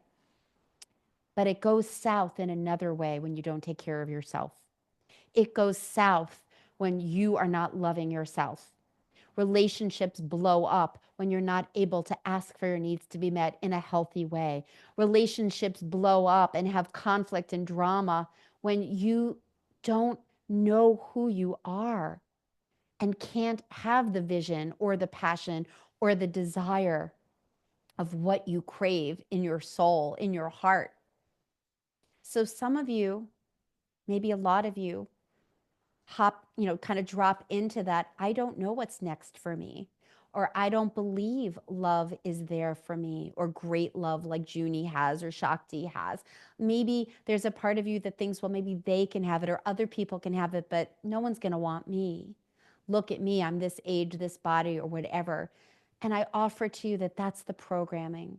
That's a part of you, for whatever reason, from whatever part of your journey you've had, has given you a belief that you need to look a certain way, act a certain way, be a certain way to be deserving of love. And that is capital B, capital S, belief systems. Belief systems, and also bullshit. Belief systems that have you enslaved to being small, being limited, and just having an okay life. So I'm not saying shoot for the stars in reference to finding your soulmate. Go find your soulmate, because then your life is going to be great. What I offer to you is, if you desire to have a partner and a soulmate, it starts with you. You do not need to have a soulmate to have an extraordinary, happy, joy-filled life. And whether you have a partner or not, if you have a mean inner critic inside of you, it's really challenging to enjoy fully all the blessings that are around you. So we need to lower the volume of the inner critic, and we do that by shining a light on the programming, shining a light on all that's transpired, and having a new relationship with that part that thinks it needs to hold you back and hold you down and have you believe you can't or you shouldn't or something's wrong with you. I've been working with women for over 30 years, and the most common thing I hear is, I just don't think I'm good enough in some way. Body, intellect, money. I don't think I'm good enough, or I don't think I'm lovable or worthy. So many women come to me with that part that just, for whatever reason, doesn't feel like they deserve to have better, to have beauty, to have love. And a lot of times this stuff is revealed. These beliefs are revealed through some of the work I do, some of the processes that we do, the shadow work, to help you really go, oh, wow, I didn't even realize that thought was there. I just have been feeling so down and deflated. We need others to shine a light on the blind spots. And that is, I always say, I have the love flashlight. That is my specialty, shining a light on that which you can't see alone. You might be feeling it. You might be seeing it in your life. I have the flashlight to help you through the dark corridor of not living fully, so that we can open the windows and open the doors and let your true self out. Flaws and all. Flaws and all. My book is Loving the Whole Package. I wrote that book as an offering to you to show you how I implemented these tools to get to where I am. So there's parts of the book that share my story. And the first part of the book, it's 3 parts. The first part of the book are the tools, are the very things I did to get to that self-love, to do the healing work, with some stories. And then I show you in the second part of the book the results, and I offer you tools along the way. So I invite you to grab that book. You can put that in the chat box, MJ. You could probably find the link on my YouTube channel for ease. So we need to unplug. We need to do the healing work. Well, you don't need to. You don't need to. But if you want the extraordinary, if you want something different, if you want next level love, it starts with loving yourself. And I feel like I'm a broken record, but dang, sometimes we have to hear things over and over and over until we get it. And she just put in my YouTube channel, so you can go there and do subscribe to the YouTube channel. There's going to be a lot more lives coming up there and trainings, and I've interviewed so many amazing people, and you could go into any one of those videos and grab my book. So self-love in action is the first step in the extraordinary, and it is a muscle. It has to do with awareness. It has to do with being gentle with yourself. And it's not something you can think your way to. It's just not. I'm sorry. It's just not. You could have your vision boards. You could be saying all these affirmations in the mirror, and it will do something. You'll start to feel a little bit better. It's not like it's not doing anything. I'm just offering to you that it's a fraction of what is possible for you when you truly open and connect to your body and release the stuff that holds you back. When I work with people with the I'm not good enough, or something's wrong with me, or I'm bad or not deserving, some people are afraid to look at that. Some people are afraid to like look at the shadows. Sounds kind of scary. Shadows, like, ooh, what's in the back there? I offer to you that it's like the monster under the bed, ladies. You know, when you were a kid and you were scared and you had a bad dream and your mom came in and the lights went on and you're like, Mommy, Mommy, there's a monster under my bed. The idea of it was so scary. And then mom looked under the bed and it's come here, look under the bed. I offer to you that it's way more scary thinking about what's under the bed, thinking about what's in your operating system that's getting in the way. And what's even more scary is being at the mercy of the wiring, the mercy of all of the programming that is creating the life that you have. That sucks. So, to have more confidence and believing in yourself, to have healthier boundaries so you can really stand strongly, trusting yourself and being able to share honestly who you are and what you need and what you desire without apology. Being able to think clearly and not be ruminating, to be able to relax in your body and to allow yourself to enjoy and have pleasure. We need to uncover the crap that's running in the background. You are like a computer. We need to do some new plugins. We need some new apps, and we need to pull out some of the old wiring that makes you feel less than in some way. And that's why I do the work I do. I am so passionate and so invested in helping as many women as I can rise into their greatest expression, no matter what it is that they desire. And yes, my specialty is in love, self-love. And for those that are looking for a partner or looking for deeper love with their beloveds, that is my specialty as well. And for those of you that are wanting to date, I'm an expert at this point with a caveat. I do not work with just anyone who wants to know how to have the best profile or how to pick the best app before you've done some of the inner work. So if that's of curiosity to you, if you're looking for support, I invite you to grab a love breakthrough session with me. Darn it, I don't have. It's not the normal one, MJ. The link is something with the inner critic. You know what, guys? Go to the inner critic gift, which is midlifeloveoutloud.com/inner critic gift. And once you grab that gift, you will see a link to grab a call with me. It's a complimentary call. There's only a handful of spots on my calendar. I open up a handful of calls each month. So you're gonna answer some questions, answer them honestly. This is for you if you really are ready to break through to the other side and truly have self-love in action to invite in the extraordinary. And I believe in you. And you may not believe in yourself right now. I believe in you. I see it all the time. I know what happens when people break through their blind spots. I've been doing this for over 30 years. So I so look forward to supporting you. We have a lot more coming up. And at this point, I am going to just let us have a break. Let's see. Like I said, Marla is coming at 4:15 Eastern. So, juicy, juicy. We have a half-hour break. Make sure you come in a few minutes early so you don't miss anything.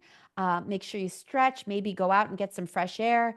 If you live where I am, make sure you bundle up, get some nourishment, and we'll see you in a half hour. I deeply, deeply, deeply love you all. I do. I have so much love for each of you, for being here, for showing up, for stretching. I have so much love for you. I have so much admiration for you. And because at the end of the day, more than not, well, that's not how I'm going to say it. You're doing the work, you're showing up, you're stretching, and most people don't. Most people accept their circumstances and live like this is as good as it's going to get.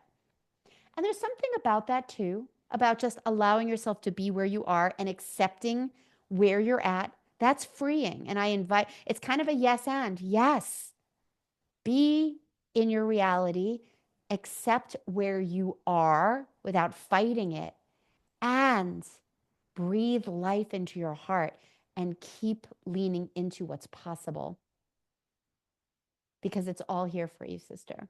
And you're doing the work, you're showing up. And it would be my total honor to support you further down the line as well. So grab the ebook, do the ebook, and reach out to me.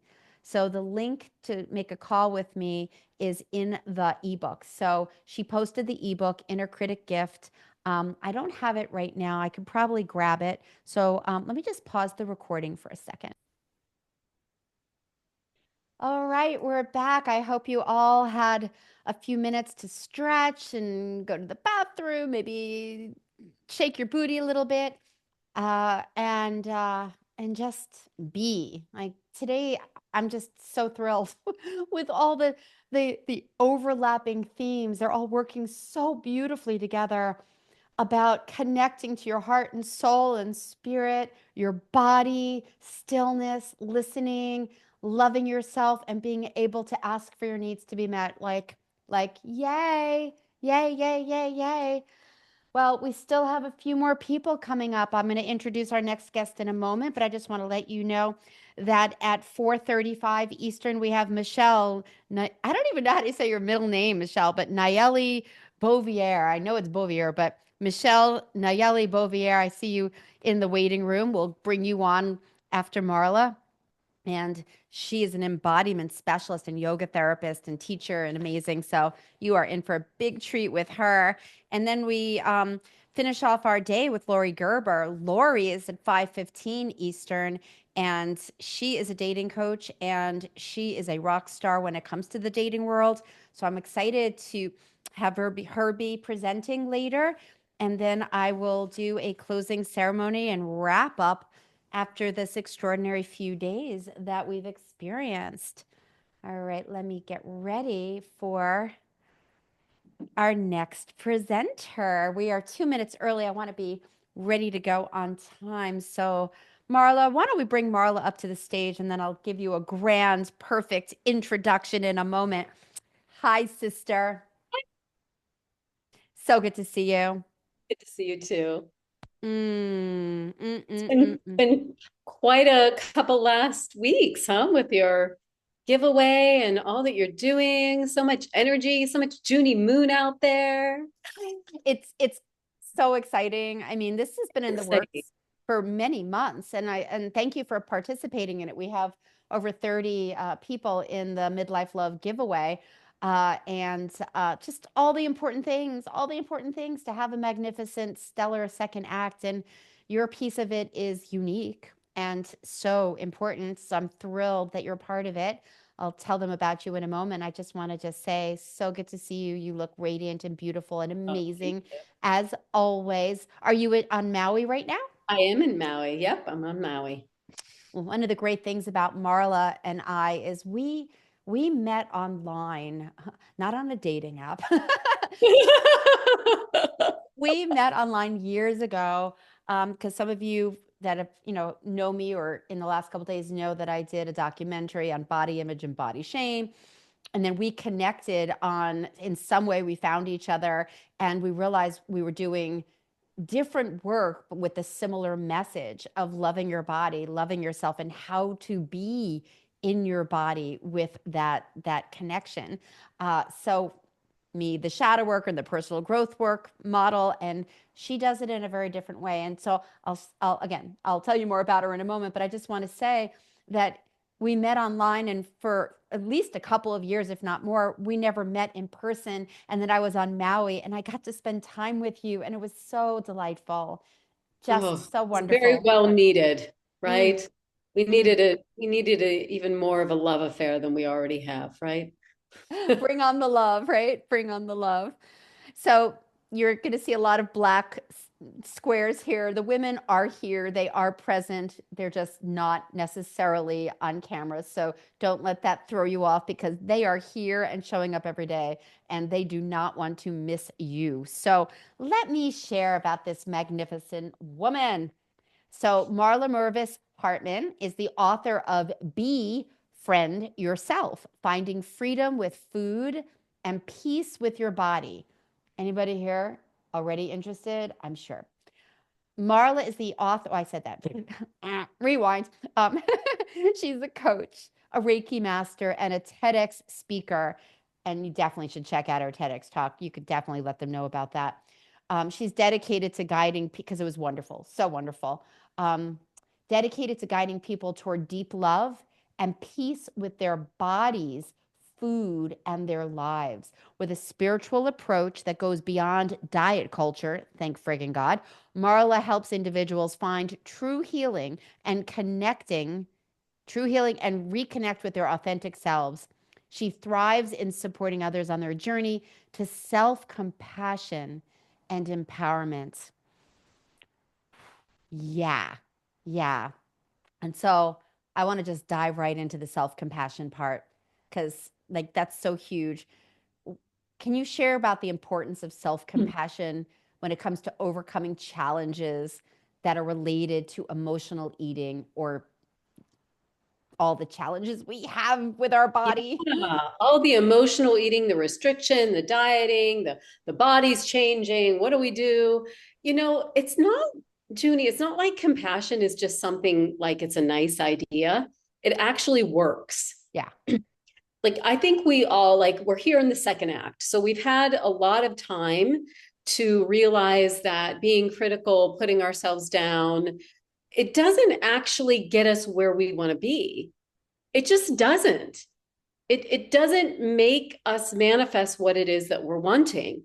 And so if we're wanting a relationship with our food and a relationship with our body that is harmonious, that is in alignment, that is actually authentic with the season that we're in our lives, we have to bring compassion in. It's really the only way. Now, that's a tall order, especially when you're in behaviors that you're like, are you kidding me? I'm doing this again. Right. And so there's time and there's space for that, but we have to move through that. And the way that we do that really is through curiosity. I find that curiosity is the vehicle to move us into compassion. So here I am again, stuffing my face with, XYZ, or here I am again, deciding that I'm supposed to diet. And that's the way. And I think that that's going to solve all my problems. And being curious, like, what's going on here? What's really going on here? Go back to like the shadow work and like really figuring out like what is catapulting you into these behaviors. And curiosity then goes, oh my gosh, I've had a lot going on, and that, and then we start putting it all together, and it's like, oh, no wonder. Yeah. No wonder. Yeah. Yeah. There's multiple experts that have been bringing in that word, including myself, on curiosity. And I love that word because it allows us to kind of go, instead of everything we know. Right. Because everything we know up to this point has brought us here. And if we're creating the same reality over and over, might we want to be curious about what's really going on? So lead us a little bit on how to get to that place. Okay, we're curious. Oh wow, I'm beating myself up again. I'm dieting, I'm restricting, I'm punishing myself. I'm looking in the mirror and hating myself. Here I am again.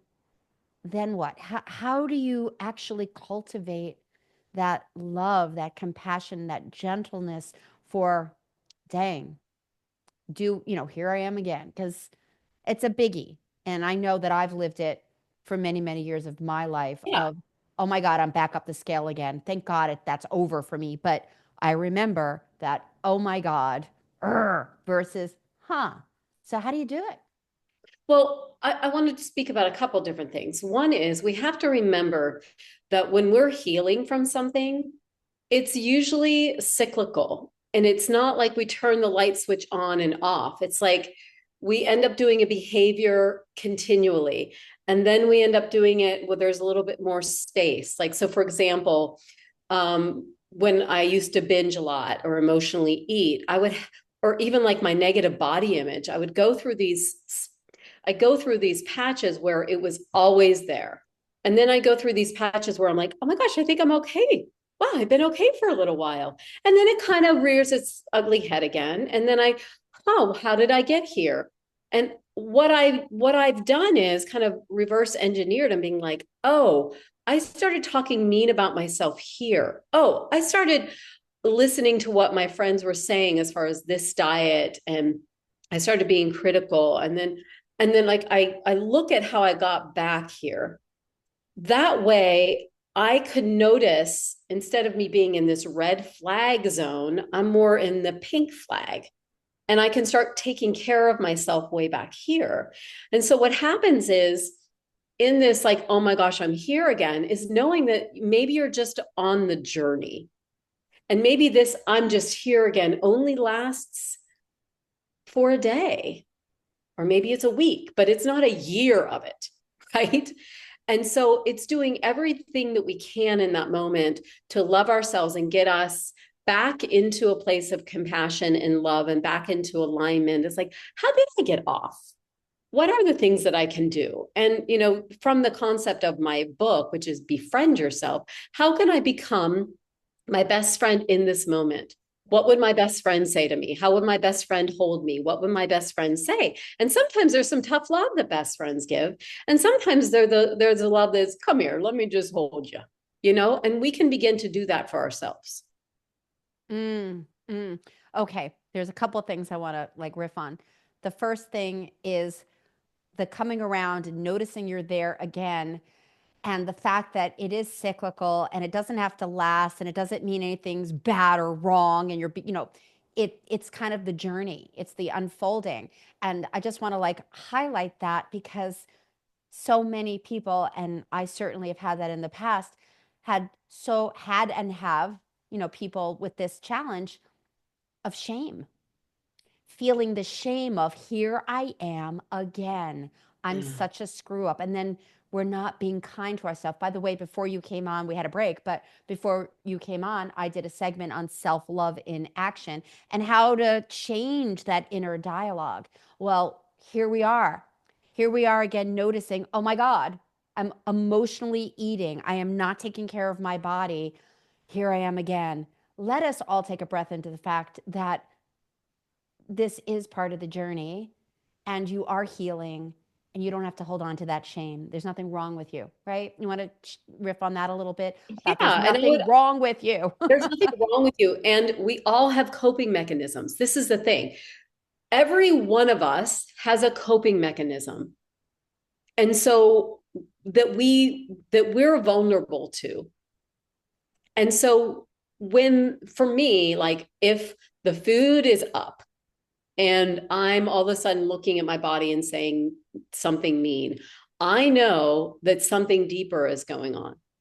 This past weekend, I have so many friends. I lived in Topanga and in LA, and I was just beside myself with everything that was going on with the fires. And I found myself, Junie, like, I was making a birthday cake for my son, and I found myself just eating that icing, right? And going for that, like, extra. And you know what? It's like, okay, well, duh. I'm barely keeping it together. I'm trying to be happy for my son while I'm crying on the side. Of course, I'm going to have my spoon in that icing. Do I need to shame myself and make myself wrong? No, this is my coping mechanism. And I'm not making myself wrong. That just makes me in it longer. So I think it's important, because I think we put ourselves on this pedestal. We put ourselves in this space that we're supposed to be perfect, and the rest of the world is allowed to have coping mechanisms, but we're not. And it's like, let's get real, people. And let's just allow ourselves some grace, especially when we're in it. And especially where a lot of us are in this, second act of our lives. And there's things going on with our body, and we're like, whoa, what is going on? And we don't have any control. And we're like, can we give ourselves some grace? Yeah. You said something that I think needs to be spoken about too, that when we find ourselves in these places, that the harder we are on ourselves, the longer we stay. Yep. Can you talk a little bit about that? I mean, so when someone comes to me and says, I need to stop binge eating, like, and they want to fix the behavior. They want to fix the food. They want to control the food. They want to hide the food. They want to do all this stuff. I'm like, no, the way that we fix the binge eating, the way that we fix the emotional eating, the boredom eating, the restriction is to heal the shame. Mm-hmm. But we come back over around on this side of the circle where it's like, I just binged and now I'm in the shame cycle. We clean that up. Because when we clean that up, we don't have to go back in to whatever this is that hooks us in. It's like shame. And now the mind goes, okay, no, I'm going to fix it. Now, since I binged, now I'm going to restrict and I'm going to do this and I'm going to do that. And if we clear the shame, we don't have to go into these behaviors that makes us have to fix the binge. And so this all goes away. And then lots of times this behavior starts to melt because you don't need it anymore, because you've actually met yourself.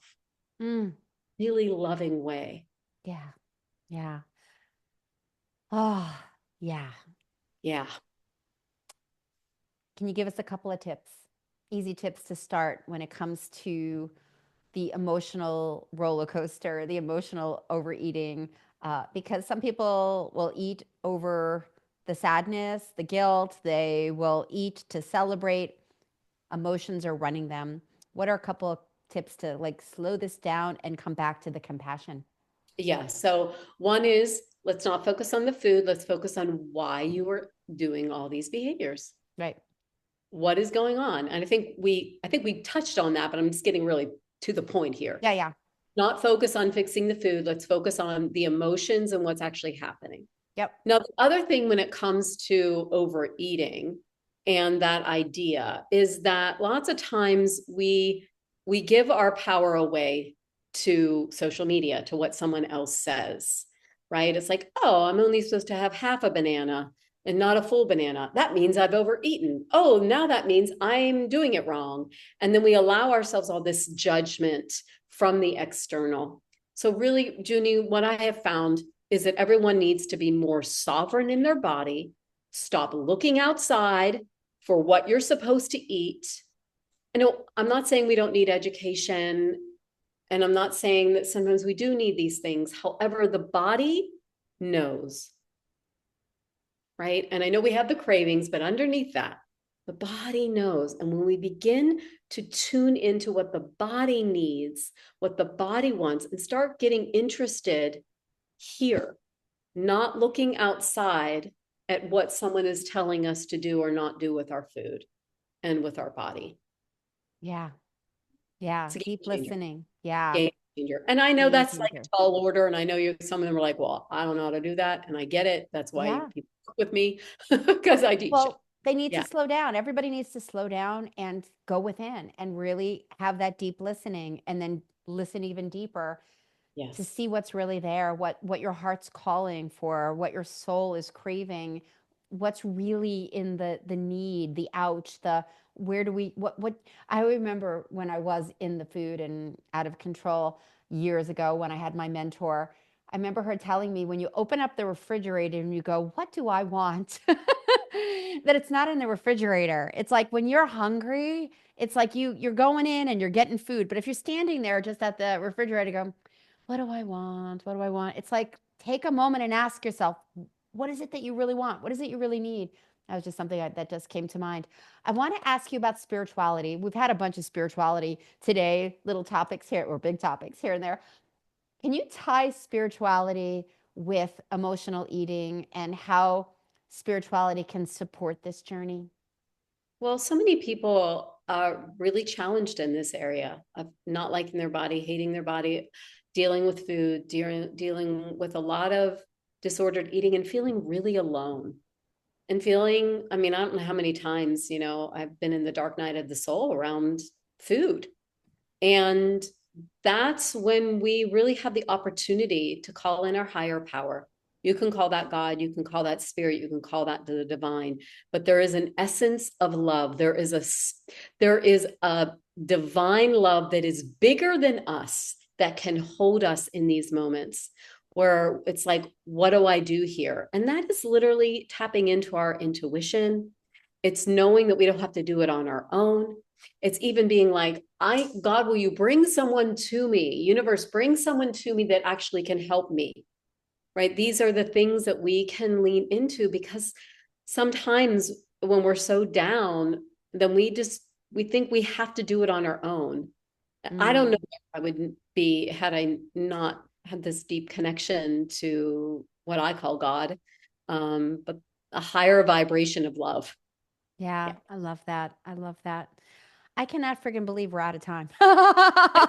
We got a lot in though, didn't we, Judy? We That's did get a lot awesome. in, and I'm just always blown away. Yeah. We'll have to do more somewhere down the line, as always. With that said, my sweet, dear, wise woman friend, what's your gift for these women around Yes. this Should I put journey? it in the chat? We have that down. We got it for you. So just Okay. share. Okay. It is breaking the cycle of emotional eating. So this is a free course, but it is a 7 video course. Like, you're going to get a lot. I don't hold back on that. So please hit that, dive in, and you have an opportunity to reach out to me through that. You'll be connected, and as you can see, I'm pretty open to talk about this. So if you have any questions, definitely reach out. Beautiful, beautiful. And if you want to go grab your TEDx and pop it in the chat for people, she'll be posting that. Yeah, great. Yeah, thank you so much for being here, sweetheart. I just adore you. You're Yeah. doing such great work in the world. And yeah, thank you. I love you. Thank you for having me. I love you too. All right, bye, honey. Bye, everyone. All right. That is a huge topic for so many people, right? Being able to take care of your body, take care of what you put in your mouth, and of course, how are you When you are visualizing something. Ooh, well, that was interesting. I guess I guess I know what happened. It's okay. Live. We're live. Anyway, so she just popped it in the chat and you can grab that to watch later because we have another guest coming up in a moment. I just want to just reinforce this theme today of slowing down and deeply listening to what's going on inside of you and what you need. And that will inform you around next steps. Do you need to rest? Do you need to have a good meal? To, do you need to, or not even do you need, but it's like, I'm overeating because I'm unhappy, I'm uncomfortable. Be curious around what's going on and what's pulling you toward the food. Or I'll take it to another level, pulling you toward any behavior that is not in sync with how you want to be. So that deep listening, that stillness, the quiet, to tap into your higher power or spirit, or just to connect to your heart and see what's there. See what's there, because that will guide you. This is your inner GPS, and your body really does give you a lot of information if you allow it to speak to you. And you're not going to hear it unless you create the time. Speaking of bodies, let's bring Michelle up to the stage, another dear sister of mine. There you are.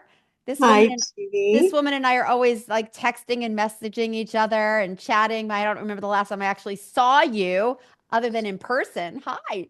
Hi, my dear. How's it going? Oh, just dandy. No, seriously, it's all good. It's been amazing. The all the experts coming on, the giveaway that you're part of and they're part of. It's been spectacular. Yeah, I haven't been able to get to YouTube Live, only the first day, but it's all good. That's what you do. You Awesome. download, you upload, and it all works out.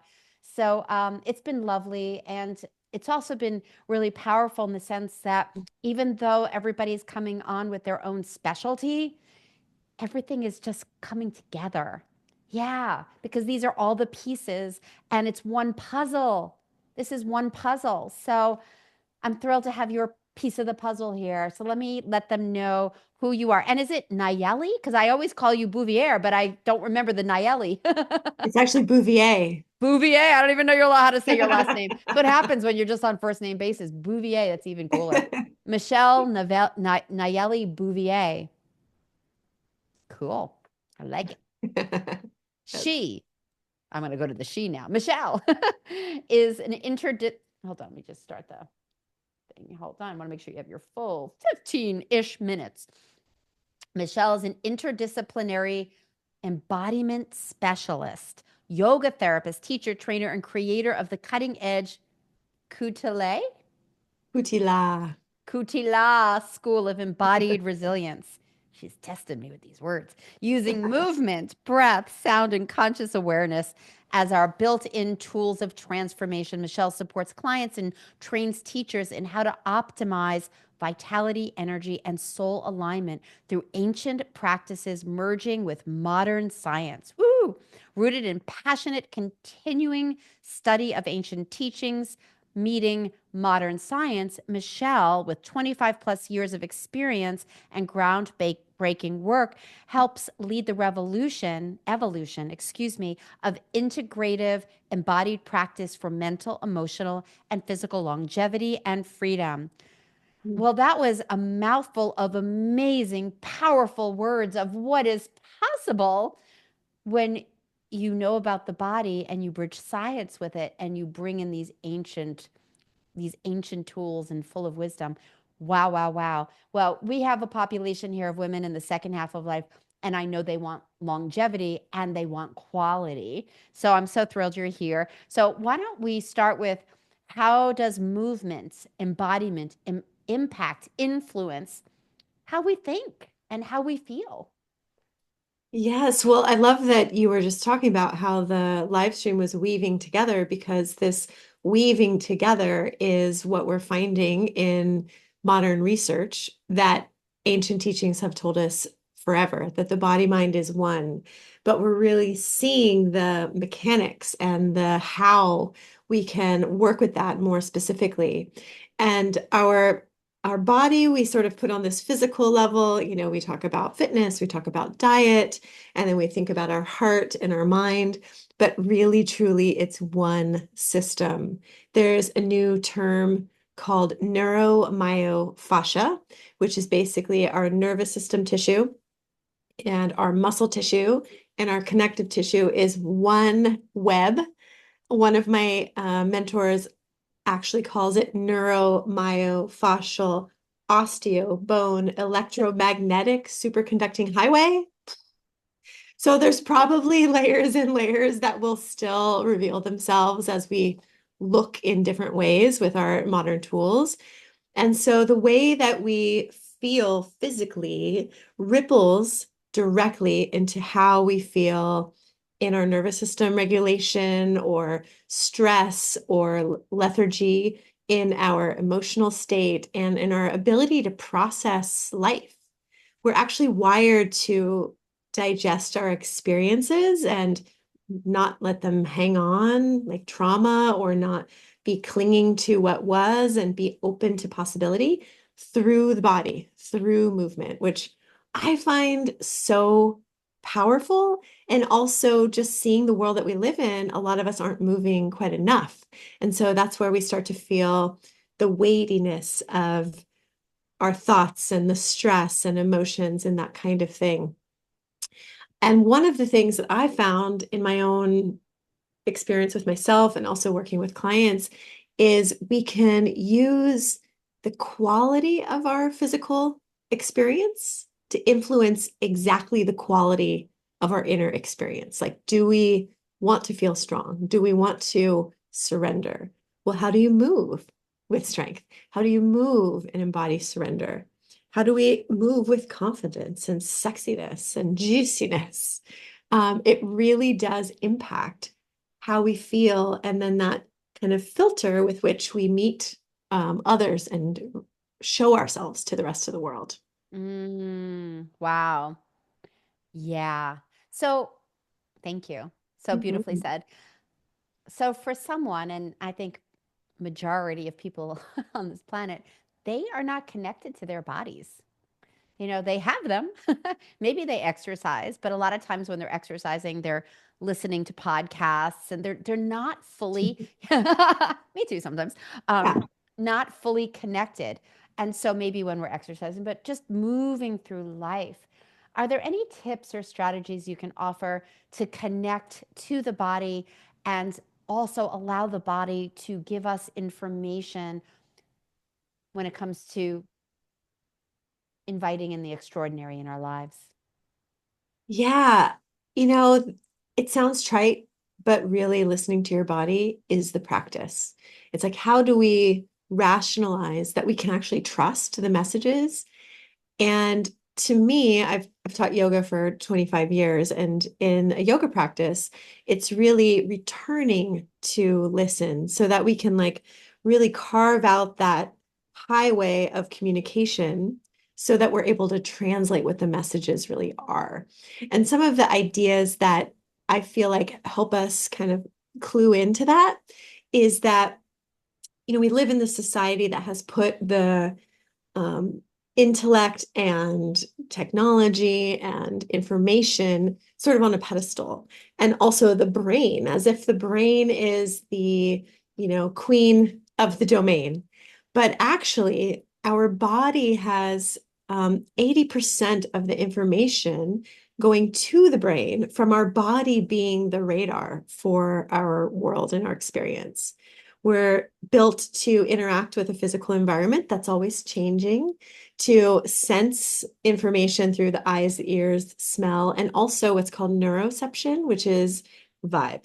It's real. When someone walks in a room that you are excited about, want to go meet, or the alternative, to trust that and to not second guess with rational stories.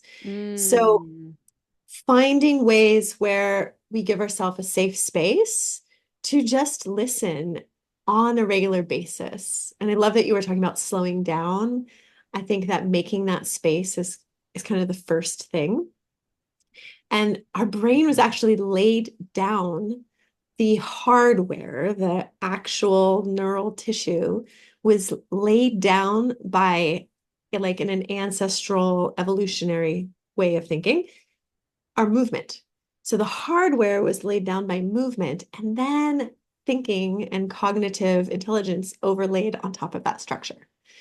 So trusting what our body says, starting to tune into things like a fluttering heartbeat or warm skin, or, a feeling in your belly, or a feeling in your throat, or just what kinds of spontaneous movements you might want to do. Circling the shoulders. Everybody do it. Let's move our bodies a little bit. Let's stretch, feel our bodies. Yes. A good one is a yawn. It has a reset effect. Oh, I needed that. yeah, right? Your inner, feline. Yes, lion. Feline. And I find that when we start to really listen, we start to come home to really feeling like we belong in our body, no matter what else we might be dealing with, to really have a deep seed of self-love that is like unshakable, no matter the twists and turns in life. I love that. I love that. So this is your specialty, and I know there's all these different movements and experiences that you could offer. I'm just curious, in this time, there are women here that would like to have some more confidence. There are women here that would like to have more courage to be able to step into their love life. There are some women that feel a little shut down and want to open up their hearts, or someone who just kind of wants to just be more in it and juicy and passionate. And I'm just wondering, what are some other go-to practices that you would recommend? And maybe we can even do a little bit here to support them. Definitely. I would say that touching anywhere on your body, like a little hug that is also listening, like my hands are a hug, but they're also ears, is one thing that I turn to myself all the time, whether I am having a really wonderful experience and I want to savor the F out of it. If I'm having a really tender experience and I want to soothe, that's one thing. And you can just trust. The heart's a good baseline, but maybe my belly, my instinct, is where I need to connect to. Another is fluid circular movement, which is really it's an easy way to get into free form movement. I'm actually on a stool that rolls around because that's how I do it. But circling the hips is so good for a world of chairs. Circling all the joints. Yeah. Finding this lubrication really opens up our sensuality and that kind of deeper, snaky, primal power. And then what I'd love to share is if you feel you could stand up, you could do this in your chair too, is power poses. So power poses are just getting big. So I'm gonna take my legs wide, my arms up.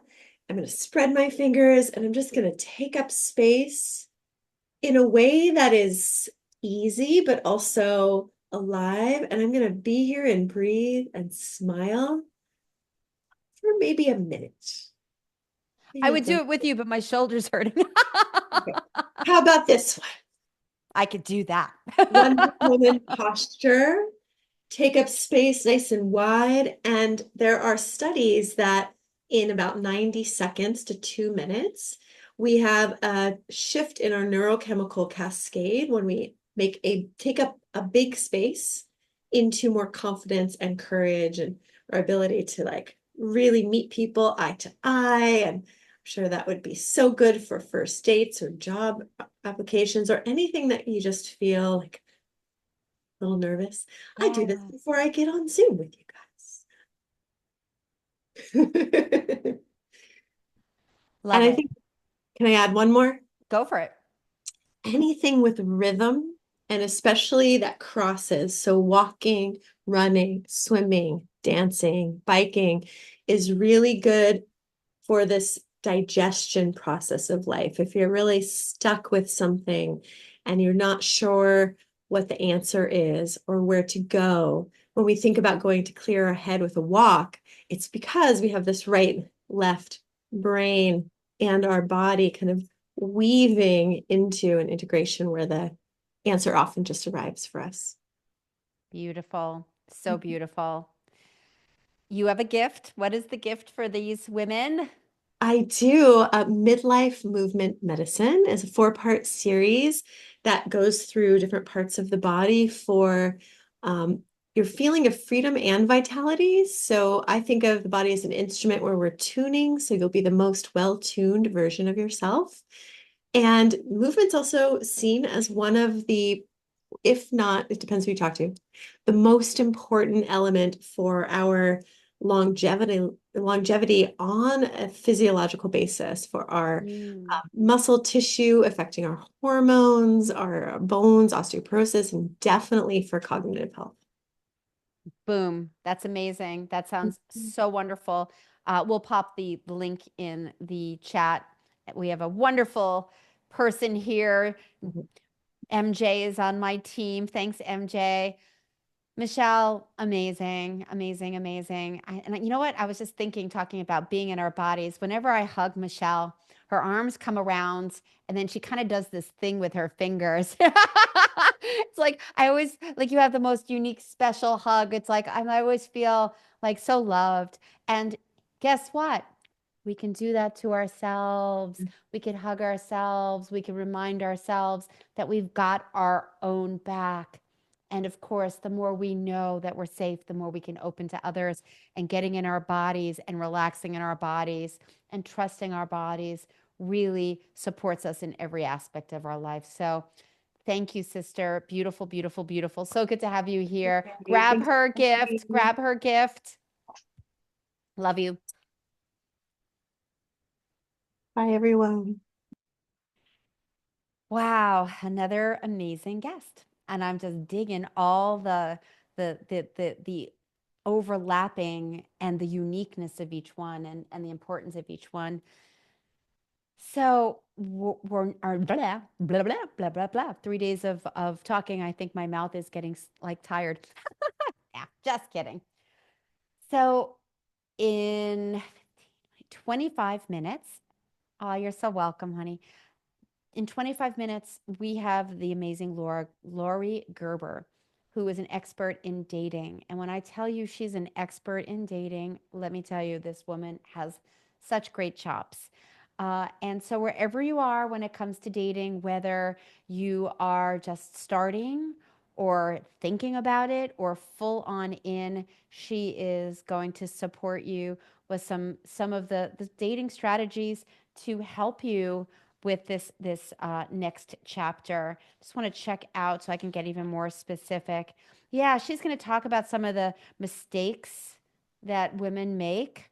They get in the way of having the type of relationship you desire, you know, and talk to you about what you need to have in place to have a suitable companion, to have that that sustainable, long-lasting relationship. And she's just going to give you a whole bunch of strategies.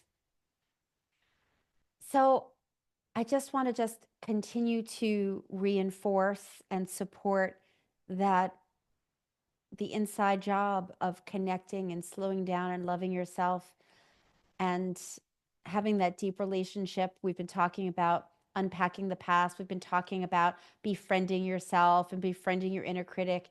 And Michelle just brought in the piece of the body, which I just think is so uber important because we're in bodies, right? We're in bodies. And so if we don't pay attention to our bodies, they will speak up in lots of different ways. Like my shoulder has been bothering me a little bit. So it's not like I'm just like, oh, I have this shoulder thing. I talk to my body. You guys can actually talk to your body.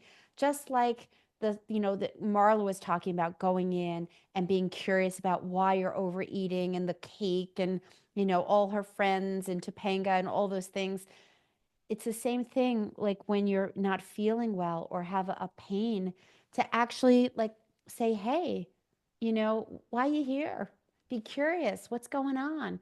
Now, the first thought might be, well, you picked up a heavy thing or you overdid it. But I will offer to you that the body will speak to you when some emotional things have not been dealt with. And that's where the shadow work comes in as well. When my friend died a few weeks ago, and I mentioned that for anybody that just popped in, a dear friend of mine died unexpectedly, and it really was the rug got pulled out from underneath me. I mean, I was devastated. I was just like totally devastated, and I was so deeply grateful that my partner was with me and he cried with me. It was so beautiful. He just held me and he cried with me and all. And aside from me doing the deep grief and the emotional upheaval of the loss of my dear friends, in the same moment, I'm going, oh my God, I've got the most amazing soulmate. I've got the most amazing partner. I got the most amazing man that can hold this beautiful, soft, painful place. And so we need to slow down and be with our pain and being with our pain and not avoiding our pain. And I'm not just even talking about the physical, I'm just talking about pain in general, our grief, our sadness, whatever it is. By allowing ourselves to feel it, we get to release it, we get to heal it, feel it to heal it. You've heard this. So whether it's emotional healing or whether it's physical healing, we need to be curious and ask what's going on. Well, I let myself grieve, and it was a few days of I'm doing really well and totally a mess, doing really well and totally a mess because it was so painful. So anyway, I surprisingly had my back go out. I'm kind of joking, surprisingly. As I said earlier, just a minute ago, I said I had the rug pulled out from underneath me with my friend Tom. And talk about feeling completely jolted, sideswiped. I was in shock, didn't see it coming. So even though I grieved, there was a part of me that went in another direction. And my back went out worse than it's ever gone out before. It's been years since it's gone out. Usually I have a little clue. Oh, my back's a little out. And then I do the work. What's going on? I do some shadow work. I release it. This one came out of nowhere. It felt like somebody kicked me in my back, uh, like a big kick. And I got scared for sure because it was really painful. And I know what's inside my back. So I was like, is this it? And then I was like, whoa, don't go there. Don't go there. Don't go into the worst case scenario of what I know about my MRI. Because for 20 years, I've known about my low back. I came right back on track and I'm just like, okay, wait a second. wait a second. Look what just happened. Look what just happened. And it wasn't just the loss of my friend Tom. It was the loss of everybody in my life. I've had so much loss in my life. And it just tapped into a deep wound. And it brought me to my knees. It literally did. And I had to listen. I had to listen. It did not let me go for a few days. For a few days. Now, we're not talking about weeks or years, and that's how it used to be with me. But for a few days, I needed help. My partner lives about an hour and a half to 2 hours away. It's a little bit of a long distance relationship, but it works. And it's not one of those, hey, can you come over in 5 minutes? You know, we usually plan things out. And when this happened, I actually said, I need to process. I need to do my own thing come tomorrow, because I was a mess. But then I was doing some work on my body and lying on the ground with my legs up on the couch, and I couldn't get up. I couldn't get up. The pain was excruciating, and I kept, I mean, the pain was excruciating. And it probably took me 10 or 15 minutes, and I'm not exaggerating, to get off the friggin' floor. And I knew I needed help. That's how bad it was. And so I deeply listened and knew that I had to call him and say, I need you to come back and help me. I need you to come back and help me. And he did. So hold on one second. Just need to, James, I need to let you go because it's an all woman group here. Okay. And MJ, just be mindful, if the name looks like a guy and smells like a guy and it is a guy, just say bye-bye. Anyway, and so of course he came down pretty darn fast. I needed support. My support system, the ground shook. And yes, I was doing my own work and I needed help. So I'm sharing this story with you because we are Wonder Women. Wonder Woman, Wonder Women. We are superstars. We are rock stars. We are queens. We are everything. We are strong. We are resilient. And we are fucking human. Yes, my first F-bomb for the week. We are fucking human. Second F-bomb. Let us have so much compassion and love for ourselves when we slip and fall in whatever way it is, whether we make a mistake or our body takes us out. And then we slowly, lovingly come back to life. I am still in pain around Tom. I am still dropping into moments of deep sadness and loss. And I also can have deep joy and gratitude and feel blessed by my life. And you can have both. You could have both. It's a yes and. You don't have to just be in your deep grief or your pain or just in your joy. In fact, that's part of being human, is being able to ride the waves of all that is. It's all here. And there's something so beautiful about being human with all of our flavors, all of our colors, all of our emotions. Each emotion we have is valid and beautiful. May we honor each emotion. May we listen deeply to our emotions, because our emotions are guides. Our emotions are guides. If we're feeling sadness or we're feeling grief or we're feeling heavy, and we take a moment to listen to what we're feeling, oh yes, I'm feeling really sad right now, we can ask ourselves, what do we need? What do we need? Being curious about why we might be feeling deflated or sad. Allowing ourselves to open to support. Maybe we're feeling angry for some reason. You're feeling tight and kind of pissed off. Today's theme, as you know, has been slow down and deeply listen. And maybe in that anger, in that frustration place, you can see, or you can hone in on, something happened that wasn't okay. Maybe somebody crossed a line. Maybe somebody didn't show up for you. Maybe you did something or said something that you're kind of angry about.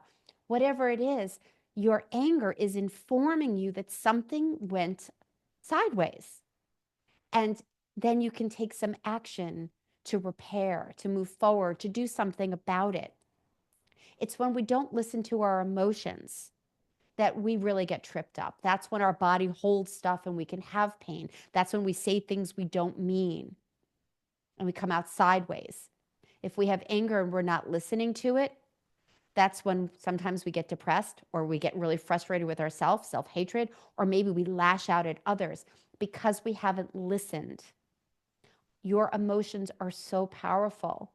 Give them the power that they deserve. Listen to them.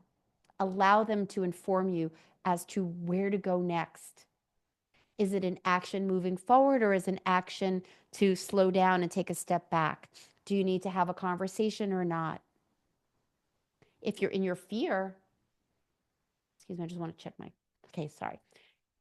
If you're in your fear, if you're feeling constricted, if you're feeling scared, might you want to listen to that? That's that part of you that's going, what is that? Like, listen to that fear. Be curious about what you're scared about and give yourself some time to unpack it. Because you might be saying, oh, well, I'm scared of going online dating. Don't just stop there. What else is scary about that for you? Well, I might be rejected. I may not have anybody reach out to me. I might find myself alone. I might find myself back at the same place that I was 6 months ago, and I'm afraid that I'm going to be a failure. So I invite you to be curious and allow yourself to go through the journey of the emotion so that it can give you information about what's really going on. Because if let's just use the dating thing, because Lori's in the house and she's going to be coming up here soon and laying down some pretty amazing tips and strategies. If you're in your fear and you're not feeling good enough, or you think you're going to screw up, or you're afraid of being lonely, or you're so on, like, I got to figure this out now, and you have pressure on yourself. I mean, all of these things are going to impact how you show up in your profile writing, on that first conversation, on that first date, and certainly in your relationship. So with what Michelle just shared and all the other guests like Marla, tapping into your heart, the spiritual realm with Shakti and Kasha and all the different pieces that you've heard today, all the answers are within you. Take a breath into that. That's how powerful you are. All the information you need is in you. You just have to listen. You have to slow down and tap in and listen. And then you could decide in your aligned place, what's the next step? What's the next step?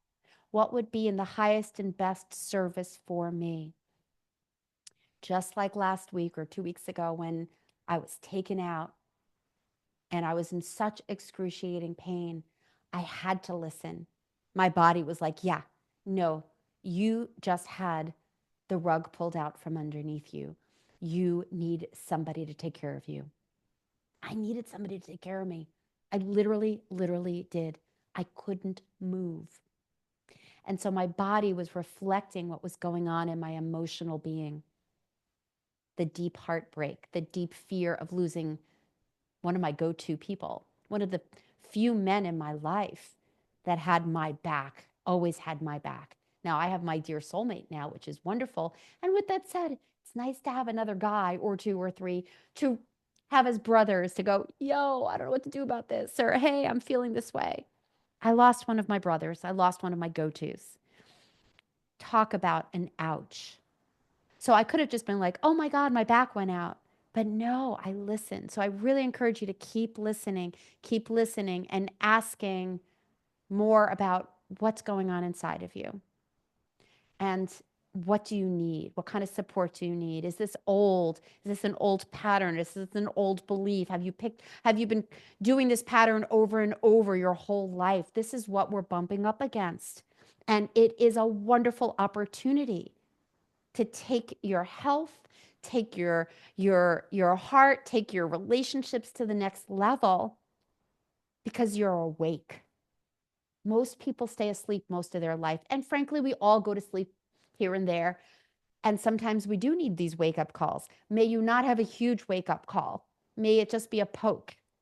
And sometimes it is a big one, but it doesn't mean it's the end. It's actually the beginning. It's actually the beginning when we really allow ourselves to deeply listen to what's going on here.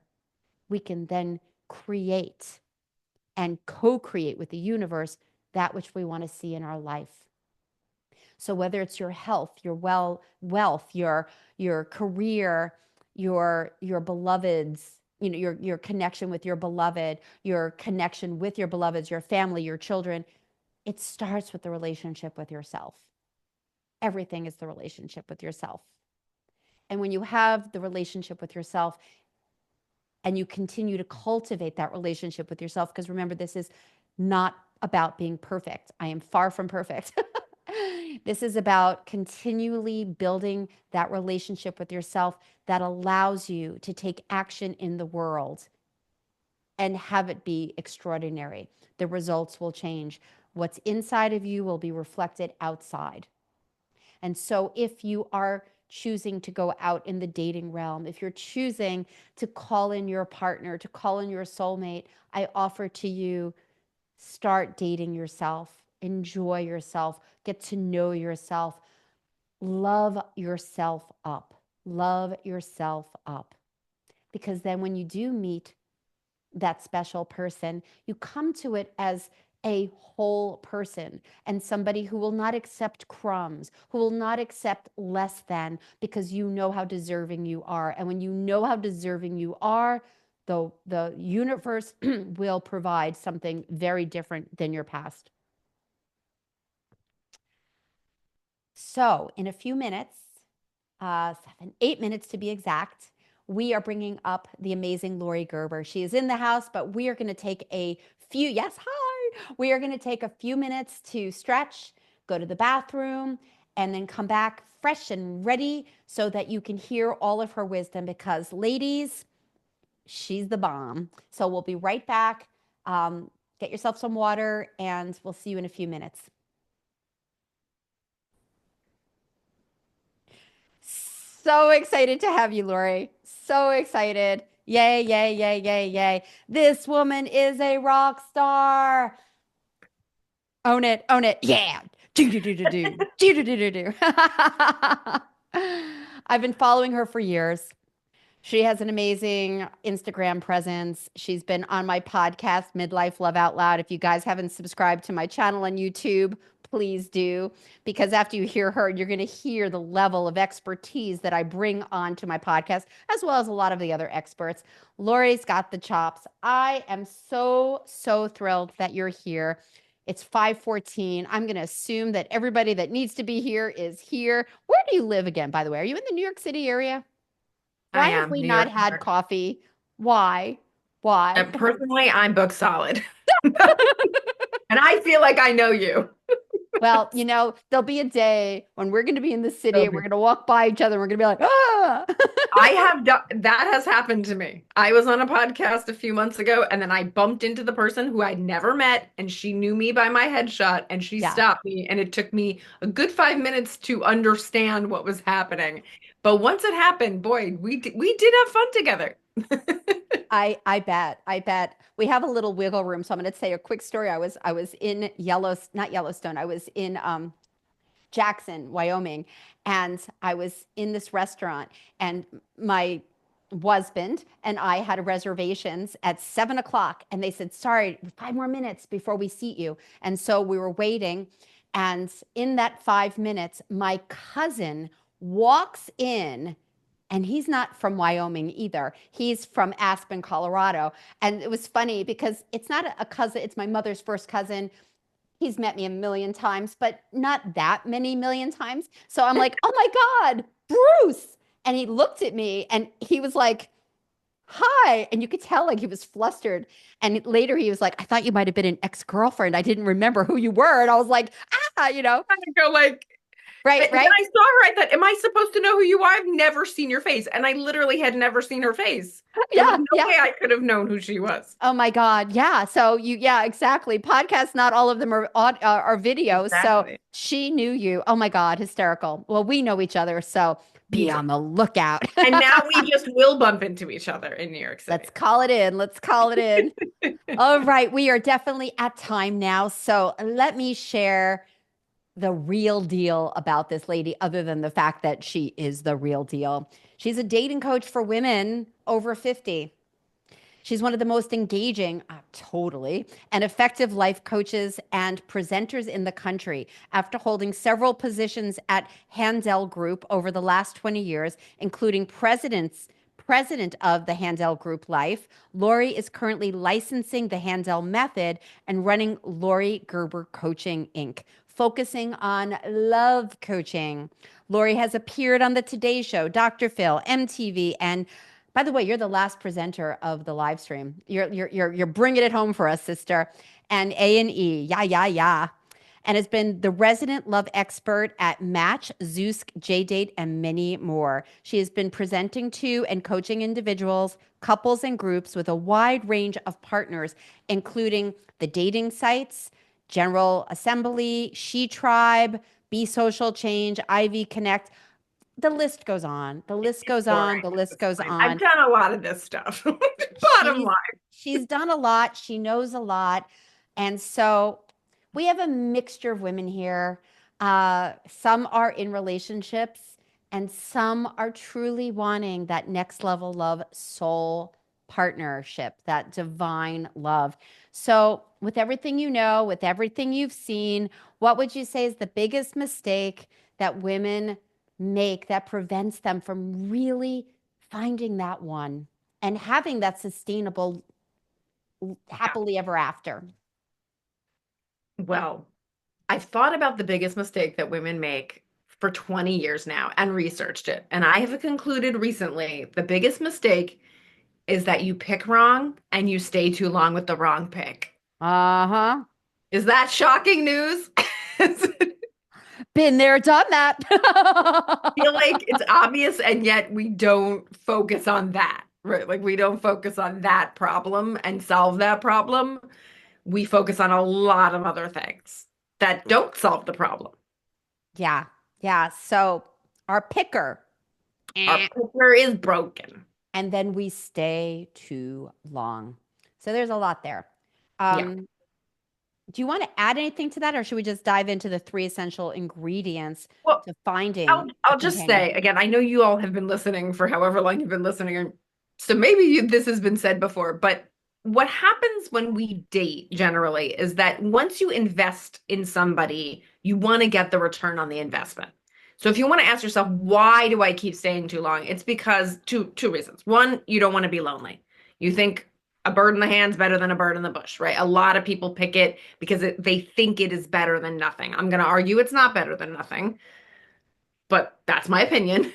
And the second reason is that once we invest, and when we invest a certain amount of time and energy and fixing up shenanigans, right, we then want that thing to turn out. And that seems true in business, right? That seems true in business. That seems true in shopping at a store for food, for clothing, and in dating, right? Once you've invested, you want to make it turn out. So you begin to lie to yourself. You go, I like this dress. I do, right? Or I really did need pickles. Or it's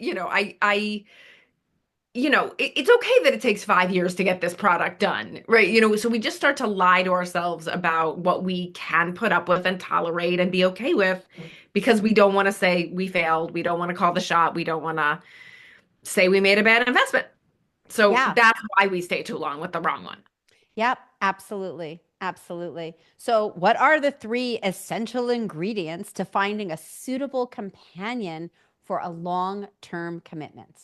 Right. So the next question you might be asking yourself once you go, okay, I stay too long, I pick wrong. What do I do about that? One of the first things I do with my clients is I go, okay, how exactly are you picking wrong? Because let's say you make a recipe over and over again and it keeps turning out different, but you don't know what the ingredients are. So I'm trying to figure out what are the ingredients here that you typically forget or you typically put too much salt, My husband's famous for putting too much salt, right? For example, right? I can almost say like, honey, follow the recipe exactly, especially the salt measurement. So you have a recipe too of what's going to work for you, and you haven't been using the right ingredients. That's another way to put it. We break down, and this is Handel method, right? I did not invent this, but I teach it. Head, heart, and hoo-ha. 3 H's. You have 3 voters. Your practical mind that cares about how things work and how they look on paper, your heart, which cares about how you feel, and your hoo-ha, which cares about attraction and chemistry. And if you're not talking about your hoo-ha, or you've forsaken your hoo-ha, or you think it shouldn't be important, then you're looking for a friend. And that'll be easier. So cool. But if you acknowledge that looking for your soulmate or your suitable companion, as I call it, your partner has all 3, then you need to deal with all 3 ingredients. And I have not met a person who gives each of them proper attention at the same time. I've met people who go all hoo-ha, then all head, but I've never met someone who out of the gate cares about the head, the heart, and the hoo-ha, and is not willing to sell out on either, any. And when you meet someone who is in a successful, healthy, long-term relationship, you will find probably that they have figured out a way to meet the needs of all 3, and vice versa with the other person. So those are the 3 ingredients. So totally with you, totally get it. And as we know, there is a lot of chatter in women's heads about men want sex. Men want sex sooner than later. And hey, there are many women that are wanting sex as well. And sometimes the chemistry and the excitement pulls us way fast in the hoo-ha. And maybe we've worked some of the things out in the head, but we haven't really paid much attention to the heart. How do we do all That is a 3? common sellout strategy, but not the only one. Yeah. I'm sure there's different nuances. Yeah. Yeah. So how do you go about finding that balance or having those 3 inform you to have that successful long-term relationship? Well, you're in luck, first of all, because the free gift explains this in way greater detail. So I'm going to give you, Nice. good news. I can't explain it all very quickly, but you can learn all about it. Watch the webinar. But the bottom line is what I have my clients do is they make their specific list of criteria, head, heart, and hoo-ha. And it actually becomes a very nerdy chart. If you don't like being honest and looking at things in black and white, you will not like my method. Don't watch the webinar.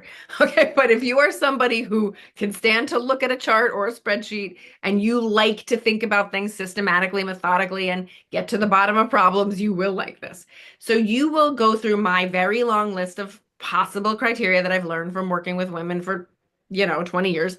And you will pick your top 5 to 10 criteria in head, and then in heart, and then in hoo-ha. And it will make a little grid that will represent your ideal partner. Do you have to have all of them? No. Some of them are deal breakers, some of them are not, but you're being honest with yourself. You're building a bear. What do I want in this bear, right? I could spend an hour just talking about how people get these charts wrong when they start. Like they say what they think they're supposed to say, but it's not really the truth. But that's for another day. Suffice to say, you have this chart. And when I'm coaching you or when you're following this particular method, you're not allowed to have a 4th date with somebody unless they meet all of your 3H criteria, which doesn't mean that every single thing on there is true. It means that it's 8 or above on a scale of 1 to 10. So that's how you keep yourself in balance and how you keep yourself accountable to not selling out the way you would normally.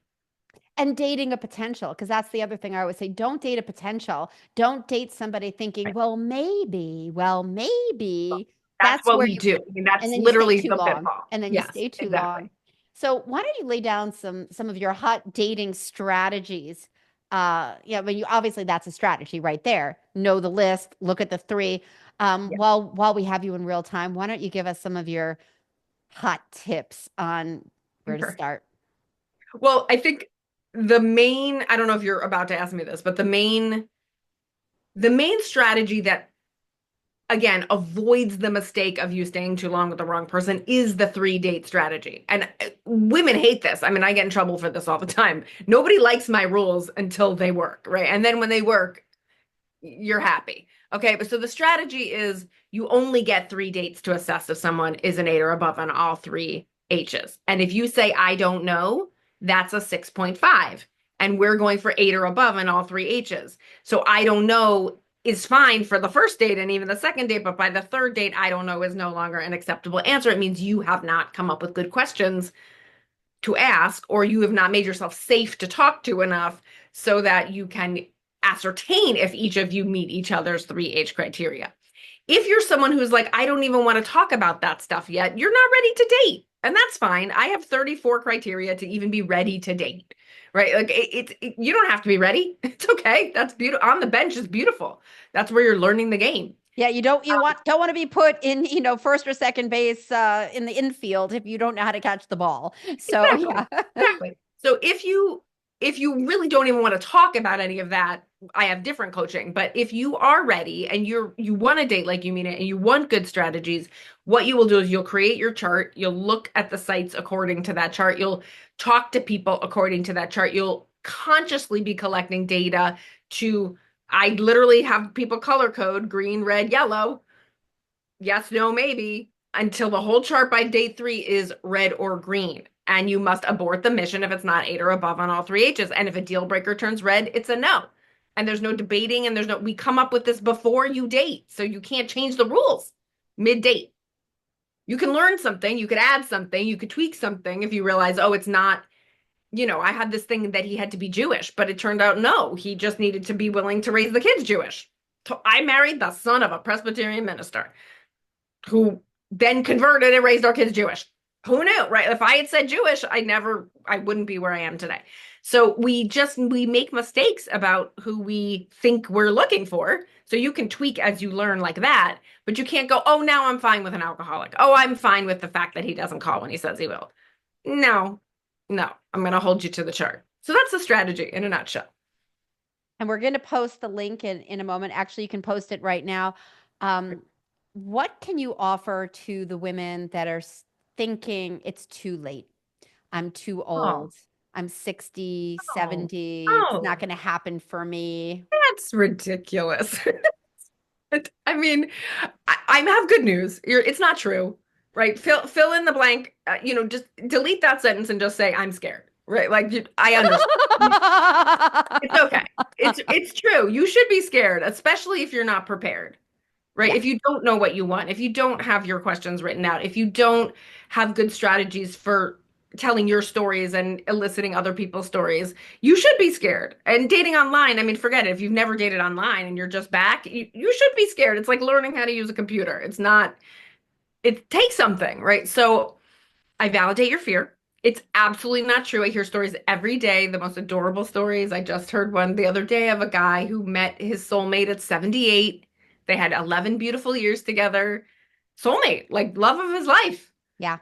So I just don't, I don't believe any excuses, right? I don't either. And it's like, and I can say it, but the more people that say it, the hopefully more people will go, okay. Well, I'm backing you up then. Yeah, back me up, sister. Back me up. But I also, this is what I do for a living, so I hear the success stories a lot. Exactly. So I'm just going to report, get your news from a good source, right? Like don't listen to the bad news, listen to the good news.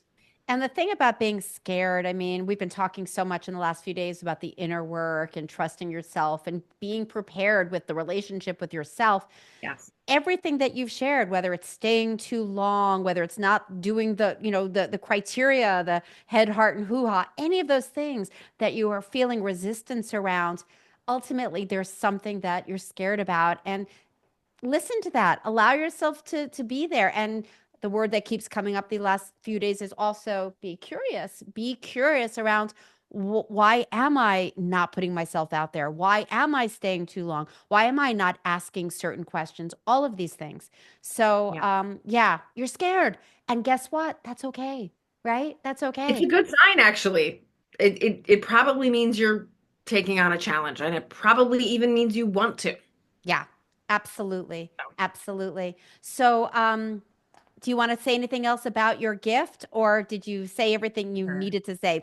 Tell us more about the gift, Yeah, and we'll post it, or you actually posted it, but I did put it in the chat, but obviously for people who are listening later, I don't know if they see that. It's very simple, lorigerber.com/webinar. yep. It's an hour download that will take you through the steps to make your chart. So if you are, even if you're not ready to date, but it's kind of part of getting ready to date. And if you're already dating, you definitely want to make your chart. And just remember, you're not stuck with it. It's not, in stone. You're not tattooing it on your arm. You're not showing it to your date. You are going through the exercise to really inquire with yourself the truth about what you want now, right? Because what you wanted when you were 20, 30, 40, it's different, and that's great. Yeah. You really get to focus on what you really want now. So if you want to give yourself that gift of the time to go through that process to articulate it, not only will that just make you a smarter dater, but it'll start to inspire you. It'll start to focus you. It'll start to have you look at the right things and look away from the wrong things. It'll get your juices flowing. And then I also explain a little better how to stick to the 3-date strategy and kind of how to use the dates and the questions and all of that stuff. So it's really a good beginner's, either if you're on the bench and scared, or you're in the beginning, or you're just failing at dating and you don't know why you keep picking wrong. This will turn that around. So good. And what I know about Lori is she shows up with the details and how to do it, and like she really gives so much information to support you. So yeah, go grab the gift. And Lori, any parting words before we send you off into your busy full life? Well, yeah, exactly. I just want to say that it is the number one tool that my clients tell me helps them. And that's why when you asked, what do you want to give as a free gift? I chose that because it is the number one thing. And by the way, it's not just for dating. You can use it for house hunting, dress shopping, career changes, hiring and firing. Like it is an incredibly brilliant rubric. And Love it. that's why I chose it, because you said I should give them my best. Yes, and I knew you would. Thank you, sister. Thank you for hopping in. Much love. See you in the city. Okay. Bye, hon. Bye. So she's giving you her best. She's giving you some really powerful tools on how to date well, and it can be in every aspect of your life, as she said. And I too have offered the inner critic, how to tame your inner critic in 10 steps, because at the end of the day, if you have patterns of behavior that are getting in your way, if you're in your fear, if you're sabotaging yourself by overeating or not putting yourself online or not following through online, or any aspect of your life where that inner critic is just raking you over the coals, this ebook is not something I usually offer. In fact, it's been a few years since I've offered it, and I really wanted to give you guys something to support that inner journey, because when you befriend that inner critic and you get it to see how it's working and how it's not working, that's when you get to shift. And that's when you can really drop in and listen deeply and honor yourself and get your needs met and have those healthy boundaries without your inner critic telling you you can't or you shouldn't or you have to jump through hoops. So I'm going to take a few more minutes and just kind of pull this all together, because we've just spent 3 days together and we've been all over the map in such delicious ways. We've talked about spirituality, and thank you, MJ. She just put all the gifts there again. We've talked about spirituality and the mystery around us and how you could tap into that and get supported by spirit, supported by the universe, or as I say, universe.com for your matchmaking, because at the end of the day, how you're being inside of you and connecting and co-conspiring with the universe, it's quite powerful. And so you have the universe and the spirituality. You have your bodies to listen to and take care of. You have your emotional life to support you and inform you. You have, what else has been here? Oh my God, so much of the communication and being clear with what you're saying and how you say it and getting your needs met, because you know yourself so well, and deeply knowing yourself so well. We've had a lot of purpose and clarity, people supporting you in really, really getting clear about what brings you joy. just make a list. Just let it like just pour out of you all the different things in your life that really had you dreaming and have you happy and loving your life, and how can you incorporate that here and now. And and the dating strategies. You know, we had Gary Salyer talking about attachment, and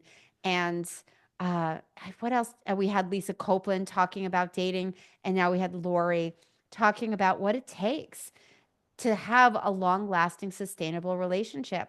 Gary was talking about secure love and feeling safe inside of you, safe to love again. I think that's the name of his book. And Lori with the head, heart, and hoo-ha, and making sure that you don't settle for anything less. 3 dates, that's her jam. Everybody, I always say I'm the no rules girl. That's her guideline, her rule. I say I'm the no rules girl because I feel like there's some wiggle room on some of these guidelines, but at the end of the day, I think she's pretty spot on. By the 3rd date, if you are still going and you're not sure, there's something missing.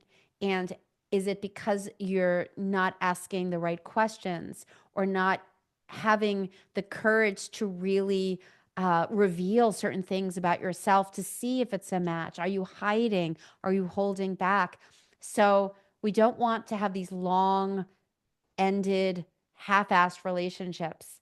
When I tell you what my clients have said to me about how they can't be away from their soulmate, how they are so over the hills with their partner, and how it was never, ever like that before for them.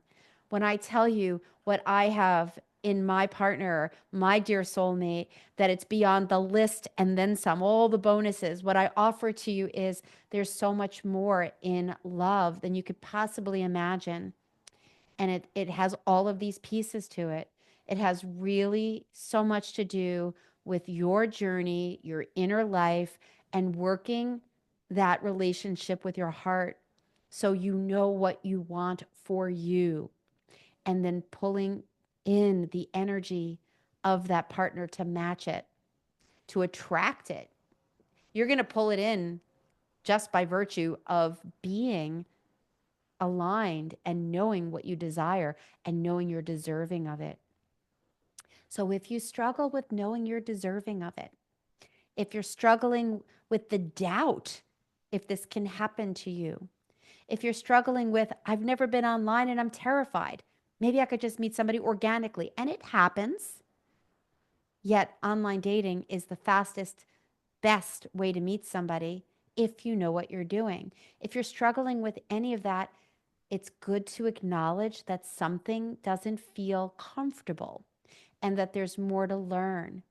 And a lot of it is the inner game and having that deep trust inside yourself and really being sure of what you desire and what you want and pulling it all together in that way. And then with good mentorship, with people that have the skills to support you to move you forward in what you want to call in. And so I just want to remind you that I am a love and dating expert as well. And if you are wanting to put yourself out there and there's some challenges, if there's some fears, if it hasn't gone well, and you know with everything that we've been talking about that there's inner work to be done, grab a session with me. MJ, if you could pop that in again. Oh, it's right there. Actually, the inner critic gift is there. If you could put the if you still have it, the Calendly link from above. Grab a session with me and let's chat. And like I've shared, I can give you all the best dating strategies on how to get the results. But do you really want to just be in going on lots of dates and it just being like, or frustrating or depressing, or there's no good guys, or do you want to have quality dates? I always say you're going to have very few dates with me. And people go, well, that doesn't sound very good. And I was like, you're not going to waste your time. You're going to go on quality dates because you're going to be so aligned with who you are and what you want. And with my support, you will streamline the dating process. And I do not work with anyone just for dating. If you just want dating, find a dating coach. Reach out to Lori. She's got a shit ton of tools for you. I'm going to help you with the other piece and then give you the dating. I always say Just the dating is the cart before the horse if you haven't done the unpacking, if you don't have the clarity, if you don't have the confidence, if you're really scared. Because let's be real, love is risky business. Love is risky business. Opening up your heart, you're at risk. I'm going to share something and I'll ask for forgiveness later from my honey. I'm sure it's okay with him. It's on his website, actually. He shares that his wife, because he's actually still married, his wife has Alzheimer's, end stage. I mean, there's nobody home. It's been many, many years. And so, he has it on his website sharing about his life experience. So I know I can share that because it's on the web.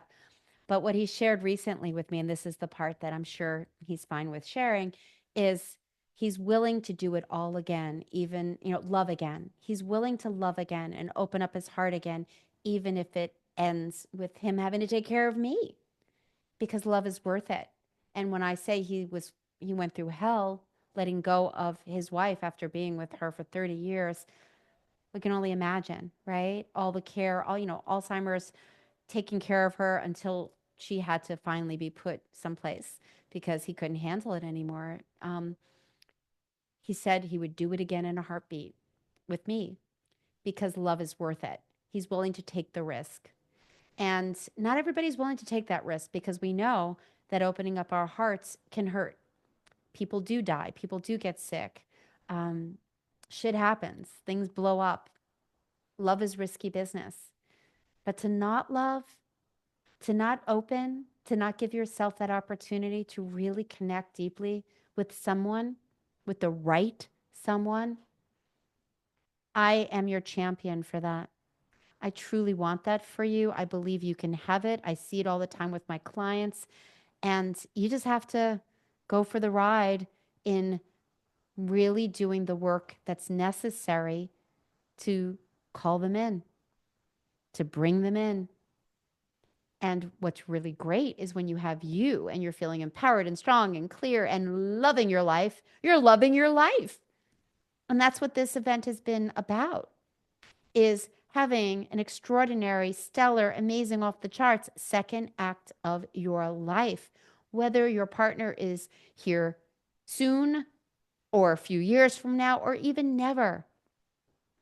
Because ultimately, this is your life. And live it fully now. And the more you are fully living, the sooner that person's coming to you.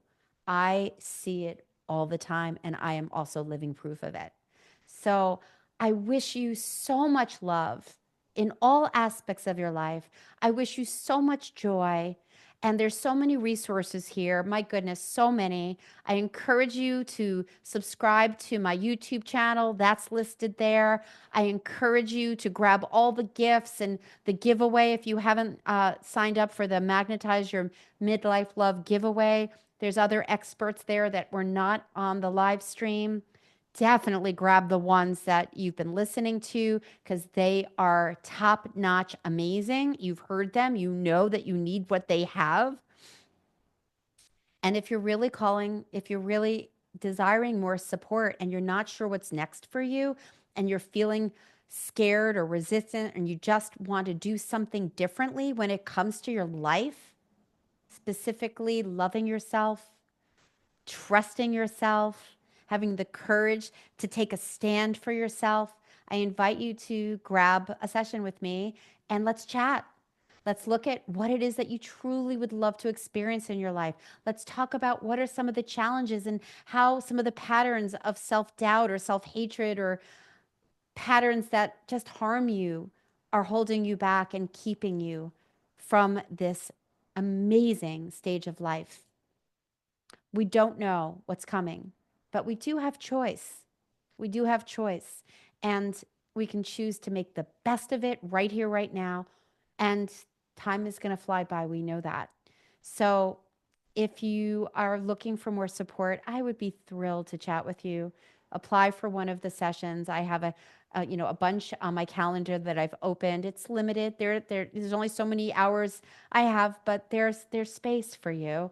And I apply for it. And if we're a match, we will chat because Maybe you're not ready. You'll answer some questions and answer them honestly, and then we'll reply to you if for some reason we think that it's not a match. But I invite you to lean in and claim one if you really are ready, like really ready to go, yeah, I'm ready to pull up my sleeves and look under the bed and see that there isn't a monster there and that you can live very differently, more freely, with confidence and just loving your life, loving your life. And so we come to the end of our 3-day live stream. If you know of a sister in your life that you think would benefit from these last 3 days, you will be getting an email if you signed up for this with the link for the replays. They will be in my YouTube channel, the Midlife Love Out Loud channel. Sadly, it didn't go live today or yesterday, but we uploaded it from yesterday already, and it'll be on the site probably tomorrow for today's event. So send them to the channel to look at and listen to some of these amazing experts. In each of the days, we have the timestamp, so you know exactly where to send them if there's a segment you think that would benefit them. And just keep going. Just keep going. Just keep believing as much as you can that your life can be different, and accept and allow your life to be where it is right now, because it's when we fight so hard to make it different that we have the challenges. When we can accept what is and then be curious about how else can we enhance it, party on, party on. So that is what I got for you. I am just so thrilled to have had this time with you. Thank you, MJ, for all that you've brought here. And with that, I think it's a wrap. Mwah. Be well, sisters. Thanks, Christine. Good to see you.